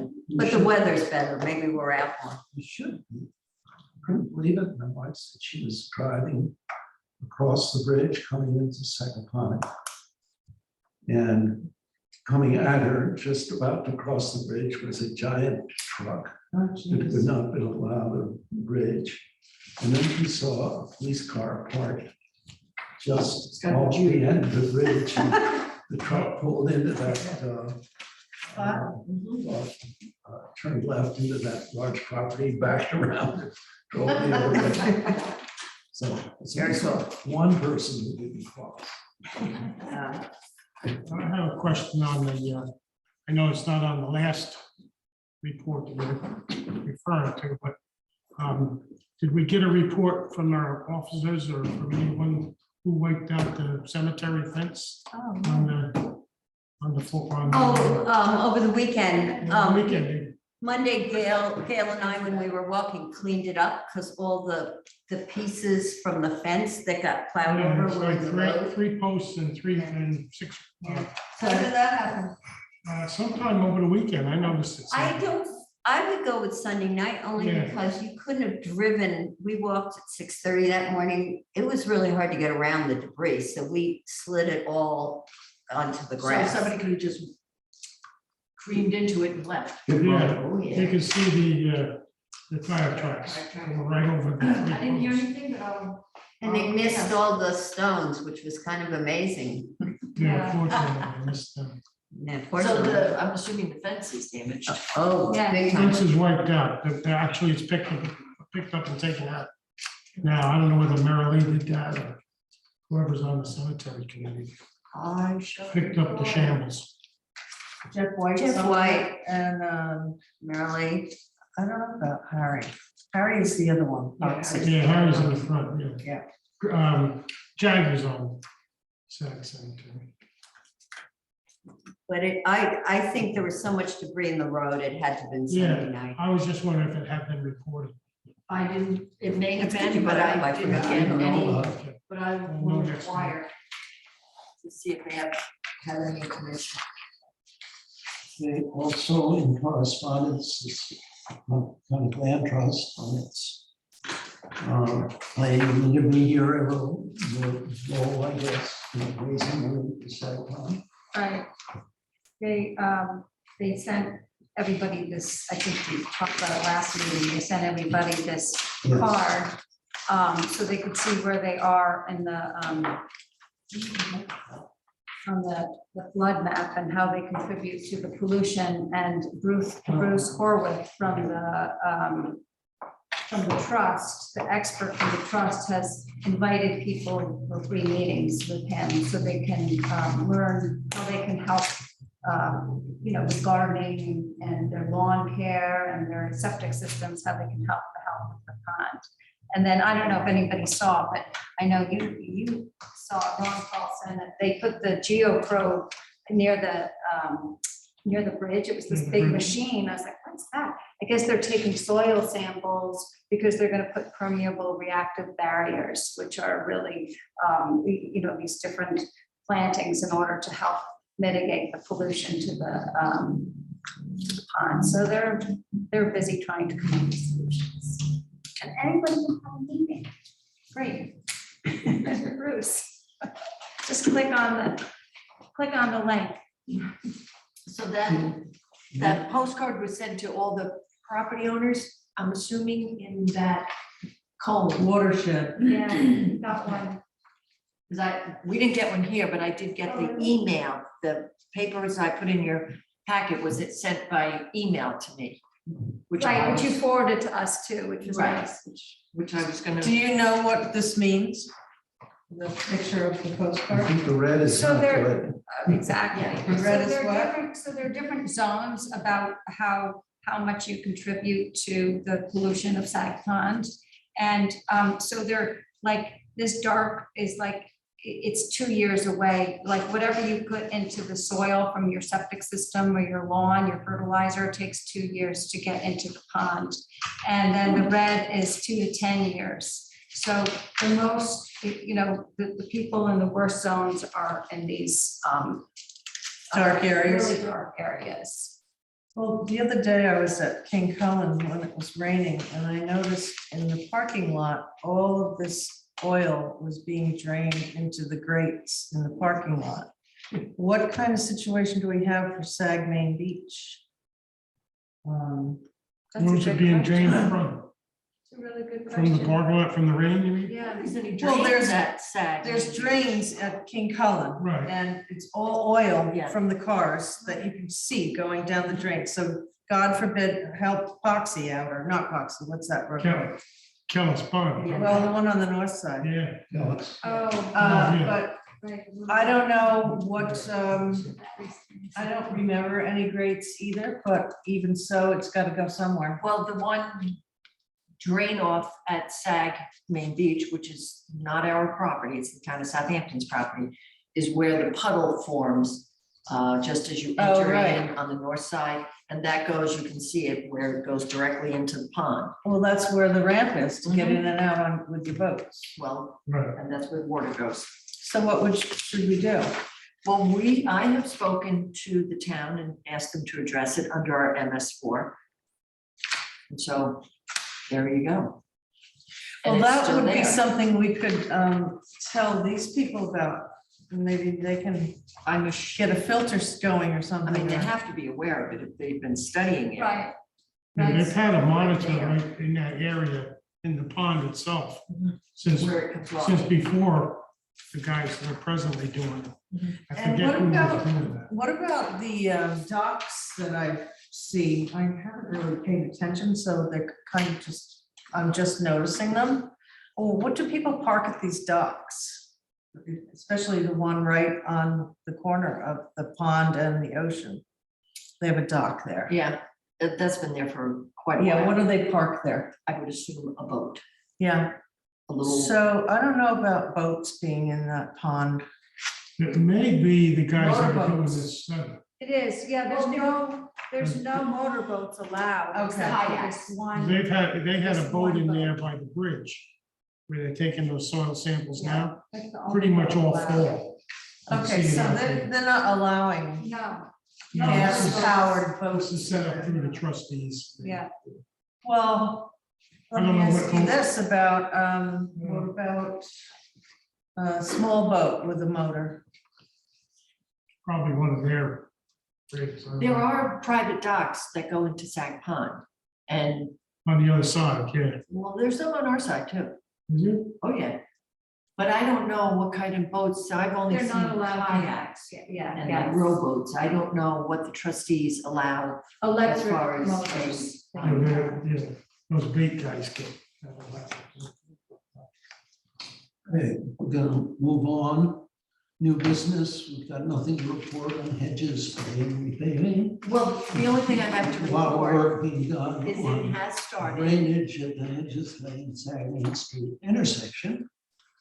You just don't want you to pull out. You happy you don't So- live on Hedges On my Lane? way here, there was a a wider swap of, That's where the drains are in. okay, So they had to connect the drains on the west side to the east side. okay. So they put a drain on there, then they're connecting the drains from the east side to the south side of Hedges, so you'll see another, dug up there. So the intersection was closed off today, but today is the only day that they were closing it off. And then, because right now they're working on all the drainage. And then I was wondering, because you got the money from the water authority. Didn't get it yet, but yeah, we're done. No, so is that whole section going to be repaved or? Yes. Yes, yes, all of it will be repaved up to where they ripped everything up, so just beyond or just before the store, I think. It's gonna be repaved. Don, that's another money that's coming into the capital highway fund, that's 67,000. Yeah, I was saying, in terms of budgeting, Sorry. we. I'm sorry, I didn't mean to When we hop in the finish, agenda I there. just was trying to check. When we finish the Hedges Lane repaving, which will be $1 million, we will be down to about $780,000 in our highway fund, but we will be putting in a little over $1 million in transfers at the end of the year and getting state money. So we will wind up with the balance at the beginning of the new fiscal year, quite similar to the balance that we had before the Hedges repaving. And with the Hedges repaving, it will be the last of the major lengthy arteries in the village. There's still stubs that we have to get at, like Sagaponic Road, Fairfield Pond Lane, Main Street from the Montauk Highway to the railroad bridge. But doing some of those, probably allocating it for fall or next spring. Give it a rest after hedges is completed. Moving on to special events permits and assembly permits. Yes. It's you again, Carrie. Yeah, we have coming up Cycle Nation, which is which will be on Saturday, May 21st, from 7 a.m. to 4 p.m., around 150 people. And it benefits the American Park Association. They say all garbage cans will be brought and taken away by staff and volunteers. They're gonna go up Bridge Lane, Sag Main to Cemetery Lane to Gibson Daniels and then Town Line. There's 2 routes, I believe. One is 59 miles and the other's 100. And they both just go on the roads that I mentioned. Just Gibson, Daniels, Bridge Lane to Sag Main Street to Cemetery Lane to Gibson to Daniels to Town Line. And then down Wayne Staten. Any questions on that? No. And then Madu is having a benefit garden market and cocktail party Saturday, June 18th from 10 to 8. There's about 125 people. They said 10 to 8, but then they hired the People Pool valet company from a different time frame, which was 8:30 to 9. I believe that is just for the cocktail party, the parking. 8:30 a.m. to 9 p.m. Oh, I'm sorry, you're right. But the 9 p.m. gets everybody out of there. So they gotta pay them to make sure. But Madu wanted us to okay this from 10 a.m. to 8 p.m. And then they hired the valet people from 8:30 a.m. to 9 a.m. So it's, Well, they have to get the vendors in there too, the market people. So Okay, they're well, gonna be that's- parking all those people, all the staff has to come in before 10 o'clock. so it's just The public, it opens to the public at 10. notifying us of the discrepancy here of, but I understand they Okay. need time to get all those Yep. other things done. So that's the difference between the two. What is the parking? Over on Well, they're gonna park on someone's property. And it's, Who's? Not mine. No. It's No. over at, it's on, I got the picture here. yeah, I don't know, oh my gosh. Virginia, Philippa no, Weissman's property. Jacqueline, no, that's not right either. Philippa Weissman. Oh, Philippa? Yes. That's where that's that. So that's a good question. Where is this? Right across from Madu, right inside the.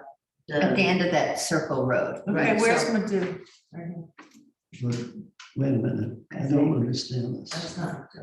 Uh, Well, let me put my glasses The, on here. the guest valet cars are going to be parked all on that circular road around Maryland's Field. That's correct. How are they going to get them? There is an entrance as you go into, what's it called, Sag Lake Lane, they call it. Mhm. There is an entrance, a road that goes, as you go in, it goes to the right, it goes right into the fields. Yeah, There's also an entrance off of Sag Main Street, but they specifically told me they were not using that because I asked them. now this often, despite what they say, also use parking on Sag Lake Lane. Well, it said they, And it is of great annoyance to homeowners there. well, they have a police permit. I believe that all of the parking should be, And it well, we're says, just telling them it has to be. this is emergency access to the event, so valet parking shall not be conducted from any portion of a public roadway. Yes, Sag Lake Lane is not a public roadway. Sag Lake Lane is a private road, but we will tell them when we you approve this next week, that there's no parking, that all parking for guests has to be on there. And I'm sure it'll be done because McCardle is good at that, right? He's good. Yes, his company. Yeah. Well, actually, it says, somewhat interested, his wife. Okay, any other questions? Oh, yes, there will be a microphone and speaker on the premises. And they, at the end of the driveway, they're going to have a porta potty. Whose driveway? At the end of, I guess they're done, yeah, they have driveways. They do have a driveway that goes Well, that's two. on the west side of their property. I think On the west side. Yeah. But is it gonna be on the road or on their property? No, it's on their property. Okay. next to the silo No. garage side, right? Yeah, That's, it's the driveway on the silo garage side. And what else do we have? We have art. We're going to have their art designer auction kickoff party on Saturday, May 28th at the thrift shop on 17 Foxabody Lane. We're expecting 200 guests between 5 p.m. and 8 p.m. And art will be the beneficiary. And they are having valets. Again, McCardle is parking across the street in the west field, and I guess it's Jane that Hill. woman's, Jane Hill's Jane property. Hill's field? Yeah. And there will be signs, parking signs and event banners.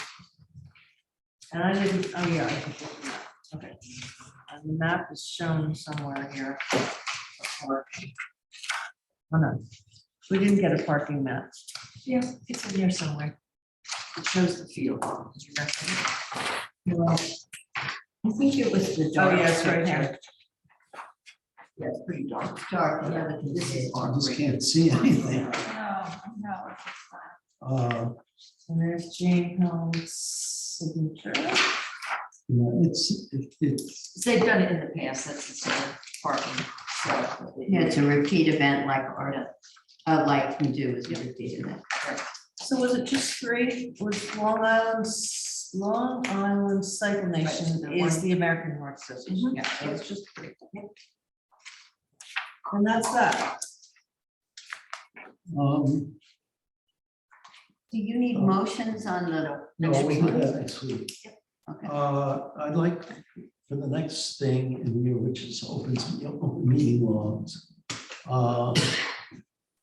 And just to finish under the new business, again, this can be adopted next week for the general election. You as a board have to approve this resolution stating Oh, the date.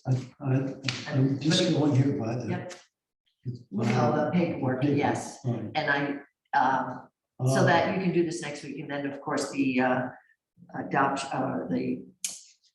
sorry, brain date here. Appointment of the election inspectors, but all of that can be done next week. Okay. You can do it now. So you want the same thing on the elected inspectors next week also? That's correct. Yeah, and I've spoken to all of them.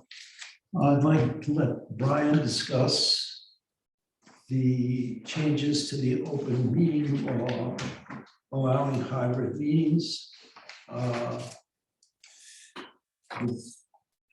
Is far short of what we wanted.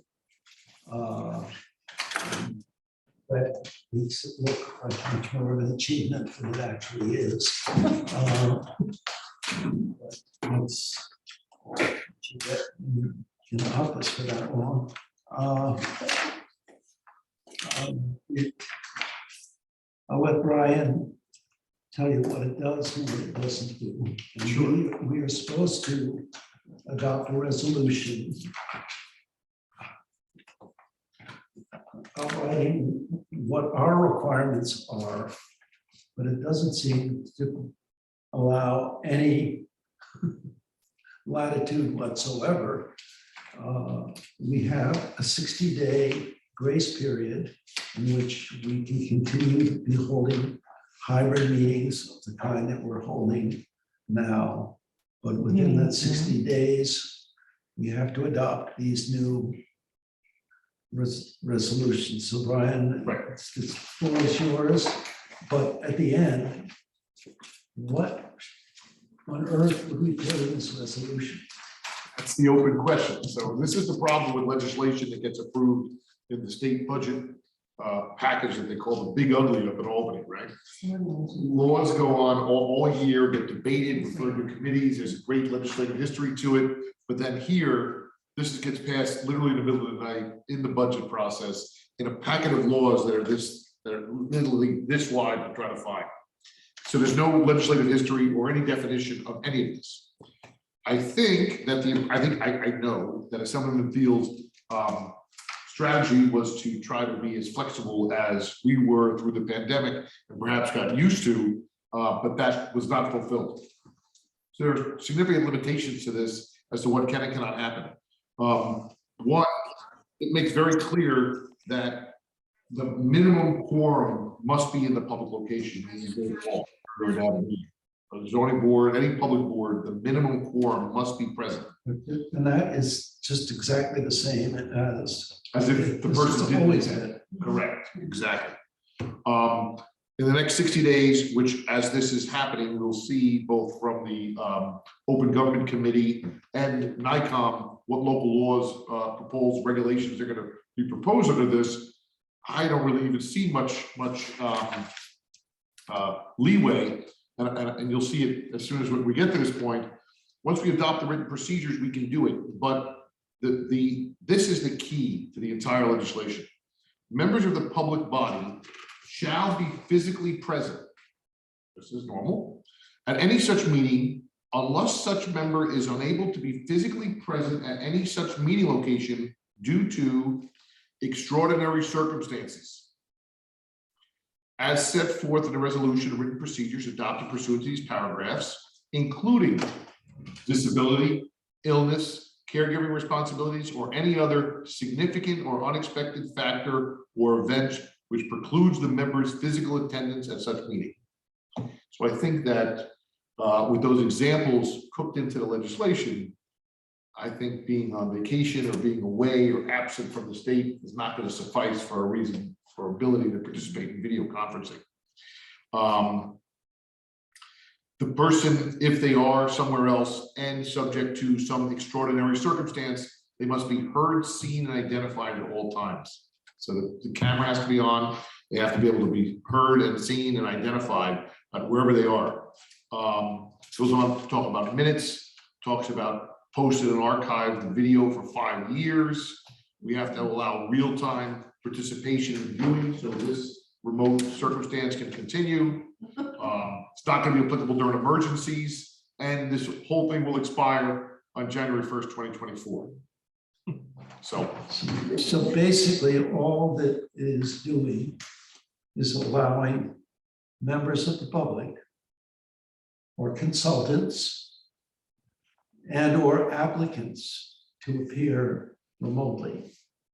But didn't that do that before, Brian? It does not. Technically, no, they had to be here in the room. Does not permit any participation by more board members who are not present. What about a sick board member? A sick board member. Yes, it is. COVID. Yeah, that's an extraordinary circumstance. Illness is one of the. Okay, okay. There has to be an extraordinary circumstance. Can you be sick in the Keys? It gets a little cold. I've heard that happen. What if a board member is working and then comes on the Zoom meeting to attend the meeting? Because they're all volunteer here, they all have jobs, this is not their jobs. So that would not be considered an extraordinary. Okay, I'm just checking. I would have liked greater flexibility in the exception of extraordinary circumstances, but they put in exact disability, illness, caregiving, right? They really limited what that could be. Unless So we you have have to be further clarification, as a board member who's not attending the meeting can attend virtually, but cannot participate Unless you're sick. in any, Unless, Which is what you really want to do, is get on a Zoom meeting. Well, if you have COVID, you shouldn't come to the meeting, Well, but you that's- don't necessarily are that sick. but that I think is, your presence. Or broken leg. Is not required. A broken leg, I don't know. I think the real intention of this is if you're having a hard time getting a quorum. If you're gonna have a hard time getting a quorum, this might be valuable, but if you have a quorum, it's just like if you're home. Why would it, why? We've been very lucky at getting If you don't quorum, have a though. quorum, If you don't have a quorum present, yes. you could have, oh, no, I think you're actually, I take that back, you're disqualified anyway, you have to have a quorum physically present. That's what it says. Even less valuable. So basically, Yes. it means if you're on vacation or can't come, just because it's impractical, you can tune in, but you Can't can't, vote. But you can't vote. you can't vote, participate as you a. can't participate. Right. And you can't ask questions, you can't offer comments, you're muzzled. Yep. Now, as far as the minutes. He's looking at me, did you Right. notice that? Do they have to be? I don't understand what the significance of having it, because they say transcribed, do they not? Yep. And that doesn't mean summaries, correct? Right. Such recording shall be transcribed upon I'm request. not doing that, I'm just letting you know. Only if I somebody do not have requests it. time for this, and I'm not Yeah. doing it. But So who's gonna come the minute? Can we charge for transcription? Doesn't say we can. I probably would think. Doesn't no. say we can't. Doesn't say we can't either. Charge who though? It says in there though, if somebody wants it transcribed, they can do it themselves. Well, we have to do such recording shall be transcribed upon request. Well, then I'm charging it off to them, because that's what I've done in the past. And the other piece is, it says that it has to be put on a website. Yes. My website does not allow that to happen because I have tried to do it. And these are the questions that I sent off to Assemblyman Thiel, is that I don't have this ability. And what about smaller villages that may not even have a You website? probably can ask our Well, I know. just a second.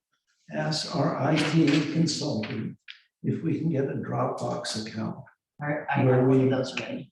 where we can just shove this thing in and. But it's gotta be on the people can website. According to this, it has to be available as a link on the website. Yeah, I think we can do the linking like we do now, you can Zoom or whatever. I think it just has to be archived on the website.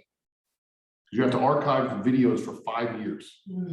Yes, and I do. I mean, those are on my computer. Yeah. So they're there. So I think you'd be okay. You know, I just, today I just copied them for, Ways of making it accessible. I'm having the website upgraded, so it may happen I after. think if you can convert them into a PDF, you can They're make. pretty big. They're So who huge. cares how big it is? The life of the computer. Convert, don't know. It's not my forte. I'll ask the IT guys. I don't know how you can convert a video into a PDF. Is that possible? Oh, no, but you can convert it into a accessible form. It's probably small. You got, ask your IT guy. Yeah, I will. I'm hoping that once I get the website updated, they'll just be able to link on like I Or maybe we link can other. put them on YouTube. Yes, that's possible, but again. Figure that out. I'm not transparent. You put your foot down. I'm interesting, I don't care. It's So- behind you 100%. So this is frankly much to do about nothing. Much to do about nothing. If anything, I think it, well, we'll see. Yeah. It allows our attorneys and our consultants not to attend meetings, they can do it virtually. Applicants don't have to attend, or their consultant, They can do it virtually. they can do it virtually. And it's still, there's a minor advantage for architecture for me and zoning board. I can monitor and still give my reports because I don't talk in those meetings. Sure. Oh, you're not a board member then. so- I'm not a board member, but I still can attend You're them participating virtually. Yeah, because you're only attending them as a person of interest. of interest, so that works. Were you the liaison you are? Yeah. So it still works for us, 'cause So either way, they're gonna have to adopt a local law, with something in Yeah, it but that we don't know says. what to allow those other non-elected official participation. Now, are you gonna wait to see whether there's more direction out of the state before we do this? I'm gonna guarantee the Committee on Open Government is gonna come out with something on this. And I can, Absolutely. Okay, so we'll- So I'm gonna wait till then, for them to do it. We have 60 days. got it. Okay. That brings us to financials. We'll do that next week. If you have any questions, you can ask them then. This one.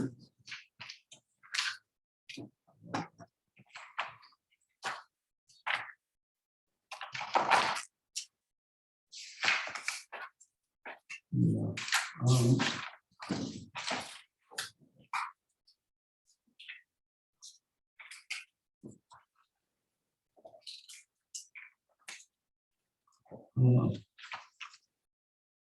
I see.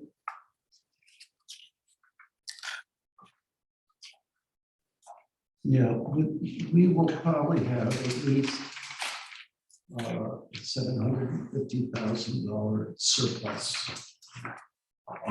Because of high building department activity, high mortgage tax payments, and a little bit because we didn't spend as much as we budgeted, but That's a little bit. it's more that our revenues were much more than we budgeted them to be. We thought in the pandemic year we would contract. We didn't. In the beginning, it was so slow. Pardon? It was so slow. in the Well, I know. beginning. But then we it went down to grew one their page, and now we're back up to 2-3 pages of agendas, yeah. Anyway, that will earmark into the highway fund, which got pretty depleted the last few years. But you can look at them and ask your questions then, and we'll go to board committee reports. Lisa, you got any? How about I'll do architecture, since we had a long meeting this week, and then, which is the one longer ago, and then I'll do some next week. Sound good? Okay, architecture board met on Monday, March 28th at 12 p.m. And the committee of 2 referred back to the full board. 2 items, 494 Hedges Lane, in reference to a location of driveway gates. And it's approved as long as the location is correctly drawn on the survey. And next item was solar panels, 519 Bridge Lane. These panels have no reflective quality, and it was approved. Sometimes the committee on 2 can't always discern the full story. So when it came back to us, the applicant had that information. So what I was impressed with about this is that solar panels now aren't reflecting like they were in previous years, 15 years ago. So I thought that was kind of a new thing, good to hear from. Then we had 135 Crestview Lane. It was approved. They reduced the glass from the previous meeting. And the building of the 2-car garage construction was moved back slightly. And roof line was adjusted. Next we go to 416 Hedges Lane. And it was approved by the committee on, next month, it could be approved by the committee on 2. So they will go to that category. They attempted to reduce the glass. They have, the committee on 2 could approve it depending on more information in on that issue. Is that a new house? Yes, it's a new construction. And I believe we had a tear down on 416 Hedges Lane that, that was done a couple months back. Sometimes they're not done the same month. 15 Jacobs Way, applicant has adjourned to next month. 342 Town Line Road, I believe the applicant adjourned that too.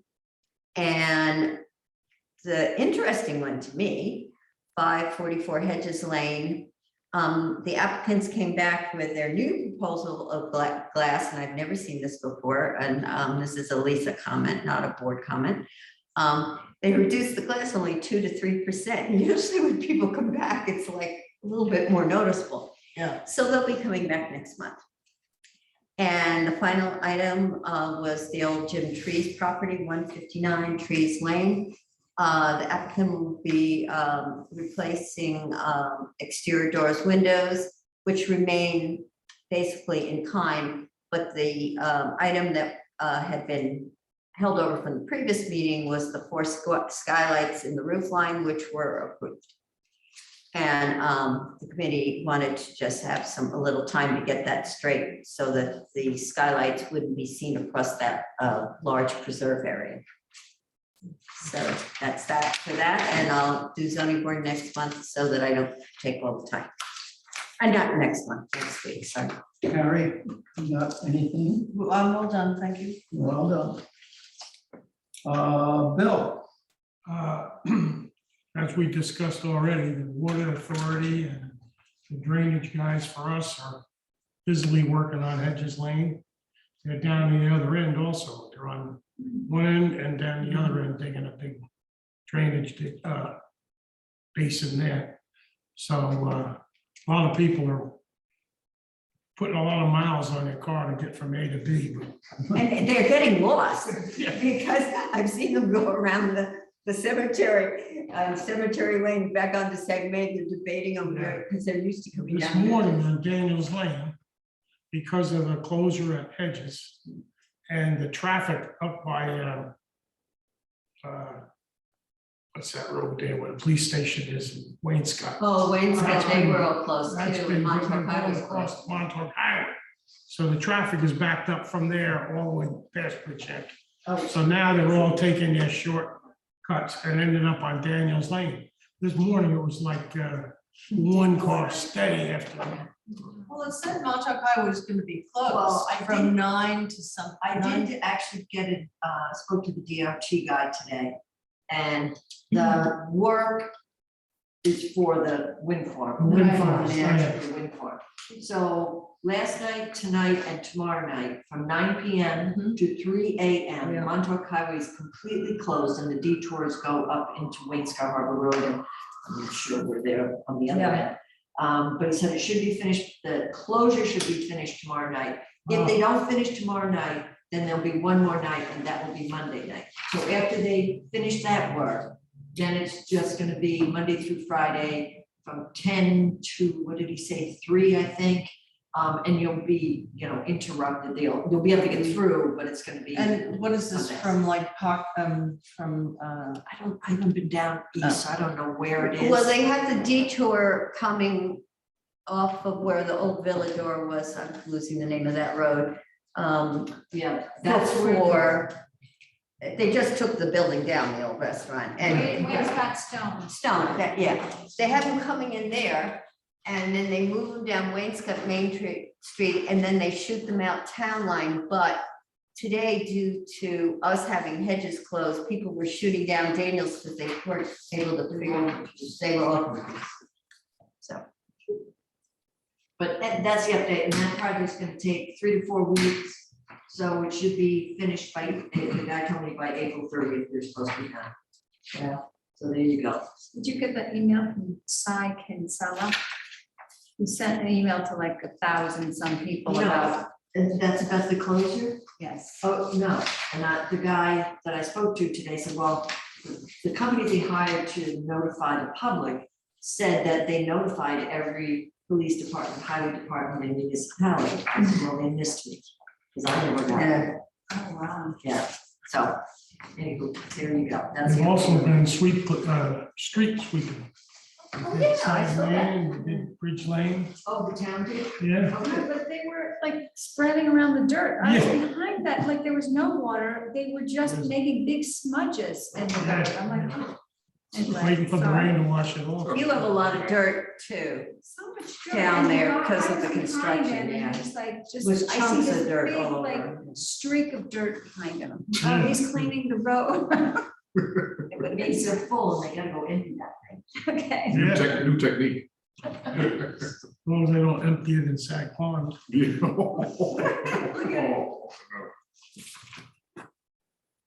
Marilyn, you got anything on I don't have parks? anything further to add Tree besides committee? this. I know, I was supposed to look at the email, but about the trees that they approve or. I did, I have an update for you on that. They wanted to plant the 5 trees. And various spots, a couple on Sag Main Street, I think a couple on Hedges. I've got an RFP out, which was due today, to give me prices for those.